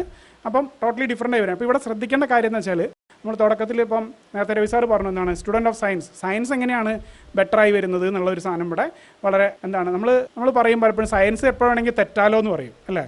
ഇപ്പോൾ പണ്ട് ആകാശത്ത് നോക്കിയിട്ട് സ്റ്റാർസ് ഒക്കെ നോക്കിയിട്ട് ഇതിനൊരു പാറ്റേൺ ഉണ്ട്, ഇതിങ്ങനെ രീതിയിൽ ഇങ്ങനെ പോകുന്നുണ്ട്, അപ്പോൾ അത് വെച്ചിട്ട് നമ്മൾ കലണ്ടറൊക്കെ ഉണ്ടാക്കുന്നു. പക്ഷേ ആ സമയത്തും നമ്മൾ ഭൂമി പരന്നിട്ടാണെന്നും ഇതൊക്കെ നമ്മളെ ചുറ്റുമെന്ന് വിചാരിച്ചിട്ടാണ്. പക്ഷേ അതുകൊണ്ട് കണക്ക് തെറ്റിയിട്ടില്ല, നമ്മുടെ കാണുന്ന രീതി മാറി. അല്ലെങ്കിൽ ന്യൂട്ടോണിയൻ ഫിസിക്സിൽ നിന്ന് മാറിയിട്ട് റിലേറ്റിവിറ്റി അല്ലെങ്കിൽ ക്വാണ്ടം മെക്കാനിക്സ് ഒക്കെ വരുമ്പോഴത്തേക്കും എന്താണ്, ന്യൂട്ടോണിയൻ ഫിസിക്സിൻ്റെ കണക്കുകൾ തെറ്റിയിട്ടില്ല, അത് കുറച്ചും കൂടെ ആക്യുറേറ്റ് ആക്കാനും അതിന് എക്സ്പ്ലെയിൻ ചെയ്യാൻ പറ്റാത്ത കാര്യങ്ങളും കൂടെ എക്സ്പ്ലെയിൻ ചെയ്യാനാണ് പറ്റുന്നത്. അപ്പോൾ അത് ബെറ്ററായി വരികയാണ് ചെയ്യുന്നത്, അല്ലാണ്ട് ഒന്നിനെ കംപ്ലീറ്റ്ലി നിരാകരിക്കുകയല്ല ചെയ്യുന്നത്. അങ്ങനെയും കാണാം നമുക്കിതിനെ. അപ്പം മുമ്പത്തെ 10 പേഴ്സണാലിറ്റി ഡിസോർഡർ ആയിട്ട് കാണുമ്പോഴും നമുക്ക് കുറേ ട്രീറ്റ്മെൻറ്റ് ചെയ്യാൻ പറ്റും, പക്ഷേ അതിനേക്കാളും ബെറ്റർ മോഡലിലേക്കാണ് നമ്മൾ പൊയ്ക്കൊണ്ടിരിക്കുന്നത് എന്നുള്ളതാണ് മനസ്സിലാക്കുക. അപ്പോൾ ഇവിടെയാണ് alternative model of personality disorder എന്നുള്ള ഒരു കോൺസെപ്റ്റ് വരുന്നത്. അപ്പോൾ ഇതിൽ ഇപ്പം ഇത് പേഴ്സണാലിറ്റി ഡിസോർഡറിൽ മാത്രമല്ല കേട്ടോ, ഓട്ടിസം സ്പെക്ട്രം ഡിസോർഡർ എന്നാണ് ഇപ്പോൾ പറയാം. മുമ്പ് ഓട്ടിസത്തിൽ ഇത്ര ടൈപ്പ് ആയിരുന്നു പറയുന്നത്, അതേപോലെ സ്കിസോഫ്രീനിയയിലും ഇത്ര ടൈപ്പ് എന്നാണ് പറയുന്നത്. അതിപ്പോൾ മാറിയിട്ട് അതും സ്പെക്ട്രം ആയിട്ടുണ്ട്. അപ്പം പേഴ്സണാലിറ്റിയിൽ മാത്രമല്ല എല്ലാത്തിലും എന്തായി, ഈ പറഞ്ഞ ഡയമെൻഷണൽ അപ്രോച്ച് വന്നു. അല്ലാതെ ഇന്ന കാറ്റഗറി 5 തരമാണുള്ളത് 10 തരമാണുള്ളത് എന്നുള്ള പരിപാടി ഇതിൽ നിന്ന് മാറി വരികയാണ്. അപ്പോൾ ഇതിൽ ഞാനിപ്പോൾ പറഞ്ഞ ഡയമെൻഷണൽ അപ്രോച്ചിലേക്ക് പേഴ്സണാലിറ്റിയിൽ എത്തിയത് എവിടെയാണ്, ഇപ്പം DSM എന്ന് പറഞ്ഞതിനകത്ത് ഇപ്പോഴും 10 എണ്ണം പറയുന്നുണ്ട്. എന്നിട്ട് വേറൊരു ചാപ്റ്ററിൽ ഓൾട്ടർനേറ്റീവ് മോഡൽ എന്ന് പറഞ്ഞിട്ടാണ് ഈ 5 എണ്ണം കൊടുത്തിരിക്കുന്നത്. അപ്പോൾ ഈ 5 എണ്ണം എന്ന് പറഞ്ഞാൽ നമ്മൾ നേരത്തെ പറഞ്ഞ പേഴ്സണാലിറ്റി ഫസ്റ്റ് തുടക്കത്തിൽ പറഞ്ഞതിൽ 5 എണ്ണം പറഞ്ഞിരുന്നു. എക്സ്ട്രാ വേർഷൻ അങ്ങനെയുള്ളത് പറഞ്ഞ ആ 5 എണ്ണത്തിൻ്റെ എക്സ്ട്രീം വേർഷൻസ് ആയിട്ടാണ് ഈ 5 എണ്ണം വരുന്നത്. ഓക്കെ, ഇനി ICD-യിലാണെങ്കിൽ ഈ നേരത്തെ പറഞ്ഞ 10 കാറ്റഗറി അവർ മൊത്തത്തിൽ എടുത്ത് കളഞ്ഞു. അവരിപ്പോൾ ഈ രീതിയിലാണ് ചെയ്യുന്നത്. അപ്പോൾ ICD-യിൽ ചെറിയ വ്യത്യാസങ്ങളുണ്ട്. ഇതിലിപ്പോൾ ഞാൻ കൊടുത്തിരിക്കുന്നത് DSM പ്രകാരമുള്ള ഡയമെൻഷണൽ മോഡലാണ്. അപ്പോൾ ഇവിടെ നോക്കിക്കഴിഞ്ഞാൽ ഇപ്പോൾ ഒരു എക്സാമ്പിൾ പറയുന്നത് ഇപ്പോൾ ബോർഡർ ലൈൻ പേഴ്സണാലിറ്റി ഈ മോഡൽ വെച്ച് എങ്ങനെ എക്സ്പ്ലെയിൻ ചെയ്യാമെന്ന് വെച്ച് കഴിഞ്ഞാൽ ബോർഡർ ലൈൻ പേഴ്സണാലിറ്റി ഇപ്പോൾ ആദ്യം ക്രൈറ്റീരിയ എ സെൽഫ് ഉണ്ട്, എന്തുണ്ട് ഇൻ്റർപേഴ്സണൽ ഡൊമൈൻസ് ഉണ്ട്. അതായത് അവനവന് സെൽഫ് റിലേറ്റഡ് ആയിട്ടുള്ള ഇഷ്യൂസും ഉണ്ട്, മറ്റുള്ളവരായിട്ട് ഇടപെടുന്നതായിട്ടുള്ള ഇഷ്യൂസ് ഉണ്ട്. അതും 2 എണ്ണം ഉണ്ട്. ഇപ്പോൾ ബോർഡർ ലൈൻ നോക്കുകയാണെങ്കിൽ എന്താണ് സെൽഫ് ഇഷ്യൂസ് ഉണ്ട്. അപ്പോൾ അതിൽ എന്താണ് ഐഡൻറ്റിറ്റി ഇഷ്യൂസ് അതിൽ നമുക്ക് കാണാൻ പറ്റും. അതേപോലെ നെഗറ്റീവ് അഫക്റ്റിവിറ്റി, ഭയങ്കര ഇമോഷണാലിറ്റി ഉള്ളവരാണ്. അതേപോലെ ഡിസിൻഹിബിഷൻ, ഈ എന്താണ് പെട്ടെന്ന് കാര്യങ്ങൾ എന്താണ് ഈ പെട്ടെന്ന് ചെയ്യുക, അതായത് അപ്പോൾ തോന്നിയതുപോലെ ചെയ്യുക എന്നുള്ള സ്വഭാവം അവർക്കുണ്ട്. അതേപോലെ ആൻറ്റഗോണിസം ചിലപ്പോൾ ഉണ്ടാവും, അതായത് ഒരു ഹോസ്റ്റൈൽ ആയിട്ടുള്ള പെരുമാറ്റം, പെട്ടെന്ന് ദേഷ്യം വരിക എന്നുള്ള ഇതുണ്ടാവും. അപ്പോൾ ഇത് 3ഉം ചേർത്തിട്ട് നമുക്ക് ബോർഡർ ലൈൻ എക്സ്പ്ലെയിൻ ചെയ്യാൻ പറ്റും. അങ്ങനെയാണ്. അപ്പോൾ ഇത് ഇനി അങ്ങനെ അല്ലാത്ത കേസസും ഉണ്ട്. അപ്പോൾ അത് നമുക്ക് കുറച്ചും കൂടി എന്താണ് ഗ്രാനുലറായി കുറച്ചും കൂടി എല്ലാ ആൾക്കാരെയും ഉൾക്കൊള്ളാൻ പറ്റുന്ന മോഡലിലേക്ക് മാറുകയാണ്. ഇതേപോലത്തെ 5 എണ്ണം, ഒരെണ്ണം മാത്രം വ്യത്യാസമായിട്ടാണ് ഈ പറഞ്ഞ OCPD-നെ ഇതിൽ ICD-യിൽ അനങ്കാസ്റ്റിക് എന്നുള്ള വാക്കാണ് ഉപയോഗിക്കുക. അപ്പോൾ അനങ്കാസ്റ്റിക് പേഴ്സണാലിറ്റി ഡിസോർഡർ എന്നാണ് അതിൽ മുമ്പ് പറഞ്ഞിരുന്നത്. ഇപ്പോഴത്തെ ഇതിൽ ഈ 5 എണ്ണത്തിൽ ലാസ്റ്റ് വണ്ണിന് പകരം അനങ്കാസ്റ്റിക് എന്ന് വരും. അതാണ് ICD-യിലുള്ള വ്യത്യാസം. പക്ഷേ ICD-യിലെ വ്യത്യാസം എന്ന് വെച്ചാൽ ഈ മോഡലാണ് ഇപ്പോൾ ഉള്ളൂ. 10 എണ്ണം എന്നുള്ള പരിപാടി അവർ നിർത്തി. അത് ICD-10 വരെ ഉള്ളൂ. ഇത് ആണ് പുതിയ മോഡൽ. പക്ഷേ DSM-ൽ എന്തുണ്ട് 10 എണ്ണമാണ് മെയിനായിട്ട് കൊടുത്തിരിക്കുന്നത്. ഇത് ഓൾട്ടർനേറ്റ് മോഡൽ എന്ന് പറഞ്ഞാൽ. ഇതിൽ വേറൊരു രസം എന്താണെന്ന് വെച്ച് കഴിഞ്ഞാൽ സയൻറ്റിഫിക്കായിട്ട് ഇതിലേക്ക് എത്തിക്കഴിഞ്ഞു. പക്ഷേ വേറൊരു വിഷയമുള്ളത് നമ്മുടെ ഇൻഷുറൻസ് റിലേറ്റഡ് ആയിട്ടുള്ള ഇഷ്യൂസ് ഉണ്ട്. കാരണം ഈ മെൻ്റൽ ഹെൽത്ത് സർവീസസിന് ഇൻഷുറൻസ് എടുക്കണമെങ്കിൽ എന്ത് വേണം, കൃത്യം ഡയഗ്നോസിസ് വേണം. അപ്പോൾ ആ ഒരു ഇതും കൂടെ ഉള്ളത് കൊണ്ടാണെന്ന് പറയപ്പെടുന്നു ഈ 10 എണ്ണത്തിന് നിലനിർത്തിയിരിക്കുന്നത്. അതേപോലെ ICD-യിലാണെങ്കിലും ഈ ഡയമെൻഷൻ മോഡൽ ആയിരിക്കുമ്പോഴും നേരത്തെ പറഞ്ഞ ബോർഡർ ലൈൻ പേഴ്സണാലിറ്റിക്ക് മാത്രം ഒരു സ്പെസിഫയർ ബോർഡർ ലൈൻ ഉണ്ടോ ഇല്ലയോ എന്നുള്ളൊരു സാധനം കൂടെ അവിടെ ചേർത്തിട്ടുണ്ട്. അതും ഈ പറഞ്ഞ ഇൻഷുറൻസ് പർപ്പസിന് വേണ്ടിയിട്ടാണ്. കാരണം അത് മെൻഷൻ ചെയ്തില്ലെങ്കിൽ ഇൻഷുറൻസ് കിട്ടാതെ പോകരുത് എന്നുള്ള ഒരു ഇതുകൊണ്ടും കൂടിയാണ് അങ്ങനെ ഇപ്പോഴും ഇട്ടിട്ടുണ്ട്. അപ്പം ശരിക്കും പറഞ്ഞാൽ പ്രാക്ടിക്കൽ ആയിട്ടുള്ളൊരു കാര്യം കൊണ്ട് സയൻസ് കുറച്ച് ബുദ്ധിമുട്ടുന്നു എന്നുള്ളൊരു പ്രശ്നം വരുന്നുണ്ട്. ഓക്കെ, ഇനി ട്രീറ്റ്മെൻറ്റിൻ്റെ കാര്യം പറയുകയാണെങ്കിൽ ഞാനത് കൂടുതൽ എക്സ്പ്ലെയിൻ ചെയ്യുന്നില്ല. എന്താണ് ഡയലക്റ്റിക്കൽ ബിഹേവിയർ തെറാപ്പി എന്നുള്ളതാണ് ഈ ബോർഡർ ലൈൻ പേഴ്സണാലിറ്റി ഡിസോർഡറിന് ഏറ്റവും എഫക്റ്റീവ് ആയിട്ടുള്ള തെറാപ്പി. പിന്നെ CBT എന്നുള്ളത് ആണ് ഏറ്റവും എന്താ പറയുക, വേറെ കുറേ ഡിസോർഡേഴ്സിന് CBT വളരെ എഫക്റ്റീവാണ്. അത് ഡിപ്രഷനും ആങ്സൈറ്റിയും പോലെയുള്ള കോമൺ ആയിട്ടുള്ള പ്രശ്നങ്ങൾക്കൊക്കെയും CBT ആണ് ഏറ്റവും കൂടുതൽ യൂസ് ചെയ്യാറ്. പല അഭിപ്രായങ്ങളുണ്ട് കേട്ടോ. CBTക്ക് നല്ലോണം എവിഡൻസ് ബേസ്ഡ് ആയിട്ടുള്ള ഒരു തെറാപ്പിയാണ്. പക്ഷേ അത് സൈക്കോളജിസ്റ്റുകളുടെ ഇടയിൽ പല പല അഭിപ്രായങ്ങളുണ്ട്. പിന്നെ സ്കീമ തെറാപ്പി, മെൻ്റലൈസേഷൻ ബേസ്ഡ് തെറാപ്പി, ഞാൻ അതിലേക്ക് പോകുന്നില്ല. മരുന്നുകൾ ഇപ്പോൾ പേഴ്സണാലിറ്റി ഡിസോർഡർ എന്നുള്ളത് എന്താണ് ബേസിക്കലി ഒരാളുടെ പേഴ്സണാലിറ്റിയായിട്ട് ബന്ധപ്പെട്ട് കിടക്കുന്നതുകൊണ്ട് തന്നെ മരുന്ന് കഴിച്ചാൽ പെട്ടെന്ന് മാറുന്നൊരു സാധനമല്ല. പക്ഷേ നമ്മൾ പറഞ്ഞ പല ഡിസോർഡേഴ്സിനും എസ്പെഷ്യലി ബോർഡർ ലൈനും അതേപോലെ പിന്നെ ഹിസ്ട്രിയോണിക്കിലൊക്കെ ഇമോഷണൽ ഇംബാലൻസ് ഉണ്ട്. അപ്പോൾ അത് മാറ്റിയെടുക്കാനായിട്ട് അല്ലെങ്കിൽ ചിലതിൽ പിന്നെ സൈക്കോട്ടിക് ഫീച്ചേഴ്സ് ഉണ്ട്, അതായത് ഈ ഓഡായിട്ടുള്ള ബിലീവ്സ് അങ്ങനെയുള്ളതൊക്കെ പറഞ്ഞു. അപ്പോൾ അതിന് സൈക്കോട്ടിക്സും മൂഡ് ഇഷ്യൂ ഉള്ളതിന് മൂഡ് സ്റ്റെബിലൈസറുകളോ അല്ലെങ്കിൽ പിന്നെ ആൻറ്റി ഡിപ്രസൻസോ ഒക്കെ അവിടെ യൂസ് ചെയ്യാം. പക്ഷെ അത് എന്തിനല്ല, അത് ഇത് മാറ്റിയെടുക്കാൻ ക്യൂർ ചെയ്യാൻ വേണ്ടിയിട്ടല്ല, അതിൽ ചില സിംറ്റംസിനെ മാത്രം അഡ്രസ്സ് ചെയ്യാൻ വേണ്ടിയിട്ടാണ് ചെയ്യുന്നത്. ഇനി പണ്ടത്തെ ട്രീറ്റ്മെൻറ്റ് എന്തൊക്കെയാണെന്നുള്ളത് ജസ്റ്റ് നോക്കാം. എക്സോർസിസം, ആ താഴത്തെ ചിത്രം ഏതിലാണെന്നറിയാമോ? അതിൽ ചോദിക്കുന്നുണ്ട്, മന്ത്രവാദി ചോദിക്കുന്നുണ്ട് എന്താണ് പാലമരത്തിലേക്ക് പോ എന്ന് പറയുന്നുണ്ട്. അപ്പോൾ അയാൾ പറയും ഞാൻ പാലായിലേക്ക് പൊക്കോളാം എന്ന് പറയുന്നുണ്ട്. അതേപോലെ ബാധ പോകുന്നുണ്ടോ എന്ന് ചോദിക്കുമ്പം ബോധം പോകുന്നുണ്ട് എന്ന് പറയുന്നല്ലേ. ഒറ്റ അടിയും കൂടെ കൊള്ളുമ്പോൾ ദേ പോയി എന്ന് പറഞ്ഞിട്ട് ജഗതിയുടെ ക്യാരക്ടറിസ്റ്റിക് ഒരു വീഴ്ചയും വീഴുന്നുണ്ട് അല്ലേ, ബാധ ഒഴിപ്പിക്കൽ. ഇപ്പം നിങ്ങൾ പറഞ്ഞപ്പോൾ ചിരിച്ചു, പക്ഷേ ഇപ്പോഴും പലയിടത്തും നടക്കുന്നുണ്ട് അൺഫോർച്ചുനേറ്റ്ലി. പലപ്പോഴും മാനസിക പ്രശ്നമുള്ള ആൾക്കാർക്കായിരിക്കും ഇത്തരം ചികിത്സയൊക്കെ കൊടുക്കുന്നത്. ഓക്കെ, ട്രെപ്പനേഷൻ, അതായത് പണ്ട് വിശ്വസിച്ചിരുന്നത് തലയോട്ടിക്കകത്ത് ഇതേപോലെ എന്തോ ഒരു ആത്മാവ് പിടികൂടി. അപ്പോൾ എന്താണ്, ആ ആത്മാവിന് പുറത്തിറങ്ങാൻ വേണ്ടിയിട്ട് തുളയിട്ട് കൊടുത്തതാണ് ഈ കാണുന്നത്. മനസ്സിലായോ? പുറത്തിറങ്ങാൻ പറ്റാതെ ഇതിലൂടെ കയറിയും ചോദിക്കരുത്. പുറത്തിറങ്ങാനൊരു ഗ്യാപ്പ് ഇട്ട് കൊടുത്തതാണ്. ഒന്ന് ആലോചിച്ച് നോക്കൂ, പണ്ട് കാലത്ത് ഈ അനസ്തേഷ്യൊന്നുമില്ല.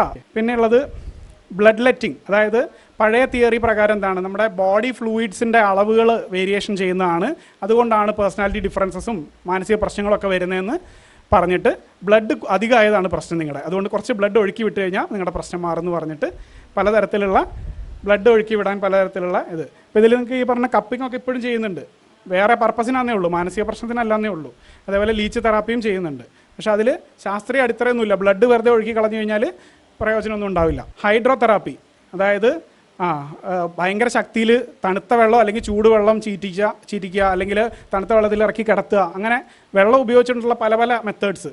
കാരണം ഭയങ്കര പെട്ടെന്നൊരു ഷോക്കിംഗ് ആയിട്ടുള്ള ചേഞ്ച് വരുമ്പോൾ അതിലൂടെ എന്തെങ്കിലുമൊക്കെ മാറ്റം വരുമെന്ന് പ്രതീക്ഷിച്ചിട്ടാണ് ഇതൊക്കെ ഓരോ കാലഘട്ടത്തിൽ ഉപയോഗിച്ചിരുന്ന ടെക്നീക്സാണ്.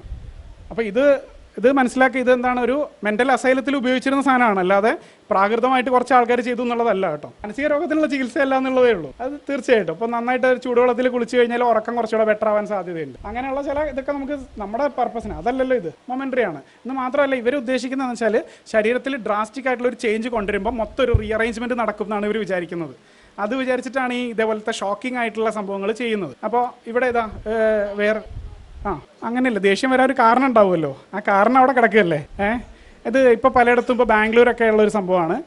ദേഷ്യം വെൻഡ് ചെയ്യാൻ വേണ്ടിയിട്ട് നിങ്ങൾക്ക് ഒരു മണിക്കൂർ നിങ്ങളൊരു ചുറ്റികയായിട്ട് വിടും. നിങ്ങൾക്ക് അവിടെ കുറേ പൊട്ടിക്കാൻ കുറേ സാധനങ്ങളുണ്ടാവും. ഒരു മണിക്കൂർ നിങ്ങൾക്ക് അവിടെ ഉള്ള സാധനങ്ങളൊക്കെ അടിച്ച് തകർക്കാം. അതിന് പൈസ കൊടുത്ത ആൾക്കാർ പോവുകയാണ്. അപ്പോൾ ആൾക്കാർ എന്ത് ചെയ്യുന്നറിയോ, വെറുങ്കയോടെ അല്ല വരുന്നത്, അവരവരുടെ ബോസിൻ്റെ ഒക്കെ ചിത്രം കൊണ്ടാണ് വരുന്നത്. മനസ്സിലായോ? അത് വെച്ചിട്ട് പൊട്ടിക്കുകയാണ്, അടിച്ചടിച്ച് പൊട്ടിക്കുകയാണ്. അതുകൊണ്ട് ദേഷ്യം മാറുമോ? ഇല്ല. തൽക്കാലം ഒരു ആശ്വാസം കിട്ടും, പക്ഷേ ദേഷ്യം അവിടെ തന്നെ ഇരിക്കും. കത്താർസിസ് എന്നാണ് അതിന് പറയുക. അഗ്രഷൻ നമ്മൾ അതങ്ങ് പ്രകടിപ്പിച്ച് തീർക്കുമെന്ന് പറഞ്ഞാൽ അങ്ങനെ തീരുമൊന്നുമില്ല. കരയുന്നത് പിന്നെയും കുറച്ചുകൂടെ ബെറ്റർ ആയിരിക്കും. കരഞ്ഞ് തീർന്നു വെച്ചാൽ കരഞ്ഞു കഴിയുമ്പോൾ നമുക്കൊരു ആശ്വാസം ഫീൽ ചെയ്യും. പക്ഷേ ദേഷ്യപ്പെട്ട് കഴിഞ്ഞാൽ ചിലപ്പം കൂടുതൽ ദേഷ്യപ്പെടാനുള്ള സാഹചര്യം ആയിരിക്കും ചിലപ്പോൾ ഉണ്ടാവുക, പറയാൻ പറ്റില്ല. വേറൊരിതാണ് സ്വിങ്. അതായത് ഇതിൽ ആളെ ഇരുത്തിയിട്ട് നിങ്ങൾക്ക് മുകളിൽ കാണാൻ അതിൻ്റെ ഒരു ഇത്, അപ്പോൾ അത് പിടിച്ച് തിരിക്കുമ്പോൾ ആളിങ്ങനെ വട്ടം കറങ്ങുകയാണ്. അപ്പോൾ ഈ പറഞ്ഞ നമ്മുടെ ബാലൻസ് വെസ്റ്റിബുലർ സിസ്റ്റത്തിനെ എഫക്റ്റ് ചെയ്ത് കഴിഞ്ഞാൽ അതുകൊണ്ട് മാനസിക പ്രശ്നം ബെറ്റർ ആവുമെന്ന് വിചാരിച്ചിരുന്നു. അതുകൊണ്ടാണ് ഇങ്ങനത്തെ സിസ്റ്റം ഒക്കെ ഉണ്ടാക്കി വെച്ചിരിക്കുന്നത്. മിക്ക ആൾക്കാർ ഇത് ചെയ്യുമ്പോൾ ഛർദ്ദിക്കും, അവർ ബോധം കെട്ട് പോവും, അങ്ങനെയുള്ള പ്രശ്നങ്ങളിലേക്ക് പോകും. അല്ലാതെ എന്ത് സംഭവിക്കില്ല, മാനസിക പ്രശ്നം അങ്ങനെ തന്നെ ഇരിക്കുകയും ചെയ്യും. പിന്നെ ഉണ്ട് പല്ല് പറിക്കുക. അതായത് ഇൻഫെക്റ്റഡ് ആയിട്ടുള്ള പല്ല് കാരണമാണ് മാനസിക പ്രശ്നം ഉണ്ട് എന്നുള്ളത് അങ്ങനെ വിചാരിച്ചിരുന്നു. അപ്പോൾ അങ്ങനെ വിചാരിച്ചപ്പോൾ പല്ല് പറിക്കാനായിരുന്നു പരിപാടി. പിന്നെ മുറിവുകൾ ഉണ്ടാക്കുക, അങ്ങനെ പലതരത്തിലുള്ള കെമിക്കൽ തെറാപ്പി, അതായത് ശരീരത്തിൽ ഭയങ്കര മാറ്റം ഉണ്ടാകുന്ന തരത്തിലുള്ള കെമിക്കൽസ് ഇഞ്ചെക്ട് ചെയ്യുക, അതേപോലെ ഇൻസുലിൻ ഇഞ്ചെക്ട് ചെയ്യുക ഹൈ ഡോസിൽ, അങ്ങനെയുള്ള ഷോക്ക് ചെയ്യിപ്പിക്കുക എന്നുള്ളതാണ്. കറണ്ട് അടിപ്പിക്കുന്ന സാധനത്തിന് പകരം കെമിക്കൽ, അങ്ങനെ പലതരത്തിൽ ബോഡിയെ ഷോക്ക് ചെയ്ത് കഴിഞ്ഞാൽ എന്തോ ഒരു സാധനം അങ്ങ് ഇറങ്ങി പോകുമായിരിക്കും എന്ന് വിചാരിച്ചിട്ടാണ് ഇത്തരം സാധനമൊക്കെ ചെയ്യുന്നത്. പിന്നെ ലോബോട്ടമി എന്നാണ്, അതായത് നമ്മുടെ 2 ലോബുകളുണ്ടല്ലോ ബ്രെയിനിൻ്റെ, അത് തമ്മിലുള്ള കണക്ഷൻ അങ്ങ് കട്ട് ചെയ്യുക. അപ്പം എപ്പിലെപ്സി പോലെയുള്ള സാധനമൊക്കെ ഒരു സൈഡിൽ തുടങ്ങി അപ്പുറം എത്തില്ല എന്നുള്ള ഇതിൽ എത്തില്ല, പക്ഷേ വേറെ കുറേ പ്രശ്നങ്ങളുണ്ടാവും അവരിൽ. അപ്പോൾ അതൊക്കെ പണ്ട് ഉപയോഗിച്ചിരുന്ന ഈ ലോബോട്ടമിയൊക്കെ ഈ 1900 ഒക്കെ ഉപയോഗിച്ചിരുന്നതാണ്. ഇതിൽ പലതും ആ കാലഘട്ടത്തിലൊക്കെ ഉപയോഗിച്ചിരുന്നതാണ്. അപ്പോൾ ഇതൊക്കെയാണ്. ഇത് ഞാൻ പറയാൻ കാരണം എന്താണ്, ഇത് യാദൃശ്ചികമായിട്ട് സംഭവിച്ചതല്ല. സയൻസ് മുന്നോട്ട് വന്നതുകൊണ്ടാണ് ഇതിൽ നിന്നൊക്കെ മാറിയിട്ട്. ഒന്ന് ആലോചിച്ച് നോക്കൂ, എത്ര ക്രൂരമായിട്ടുള്ള ട്രീറ്റ്മെൻറ്റ്സ് ആണ് ഈ പറഞ്ഞതെല്ലാം. എത്ര ലക്ഷക്കണക്കിന് ആൾക്കാർ സഫർ ചെയ്തിട്ടുണ്ടാവും അതിലൂടെ. അപ്പോൾ എങ്ങനെയാണ് അതൊക്കെ മാറി വന്നതെന്ന് വെച്ച് കഴിഞ്ഞാൽ റാൻഡംലി കാലം പുരോഗമിക്കുന്നതനുസരിച്ച് മാറിയതല്ല, സയൻസ് മുന്നോട്ട് വന്നതുകൊണ്ട് മാത്രം മാറിയതാണ്. കാരണം നൂറ്റാണ്ടുകളോളം ഈ തരത്തിലുള്ള ചികിത്സകളായിരുന്നു ചെയ്തുകൊണ്ടിരുന്നത്. സയൻസ് ബെറ്റർ ആയപ്പോഴാണ് ഇതൊക്കെ മാറിയിട്ട് പ്രോപ്പറായിട്ടുള്ള ട്രീറ്റ്മെൻറ്റ്സിലേക്ക് എത്തിയിട്ടുള്ളത്. അപ്പോൾ അത് പേഴ്സണാലിറ്റിയുടെ കാര്യത്തിൽ മാത്രമല്ല, ജനറലി മാനസിക രോഗങ്ങളുടെ കാര്യത്തിൽ ട്രീറ്റ്മെൻറ്റ്സ് ബെറ്റർ ആയിട്ട്. അപ്പോൾ ലക്ഷക്കണക്കിന് ആൾക്കാർ, നേരത്തെ രവി സാർ പറഞ്ഞ പോലെയാണെങ്കിൽ അത് പ്രകൃതിക്കെതിരാണ്, പക്ഷേ എവല്യൂഷനെതിരാണ്. പക്ഷേ അങ്ങനെ നോക്കിയിട്ടല്ലല്ലോ നമ്മൾ ജീവിക്കുന്നത്. നമ്മുടെ വെൽബീയിങ് ബെറ്റർ ആക്കാനുള്ള കാര്യങ്ങൾ ഉറപ്പായിട്ടും ചെയ്യും. സോ അതാണ് പറയാനുള്ളതും. സയൻറ്റിഫിക്കലി നമ്മൾ മുന്നോട്ട് പോകുന്നതിൻ്റെ മാത്രം റിസൾട്ടായിട്ട്, ഇറ്റ് ഡസൻറ്റ് ഹാപ്പൻ ഓട്ടോമാറ്റിക്കലി. നമ്മൾ എത്രത്തോളം സയൻസിൽ ഇൻവെസ്റ്റ് ചെയ്യുന്നോ, എത്രത്തോളം അതിൽ വിശ്വസിക്കുന്നോ, വിശ്വസിക്കുകയല്ല, അത് മനസ്സിലാക്കി അതിന് കൂടെ നിൽക്കുന്നോ, അത്രയും നമുക്ക് പ്രയോജനം ഉണ്ടാവും എന്നുള്ളതാണ്. So that's all. Thank you.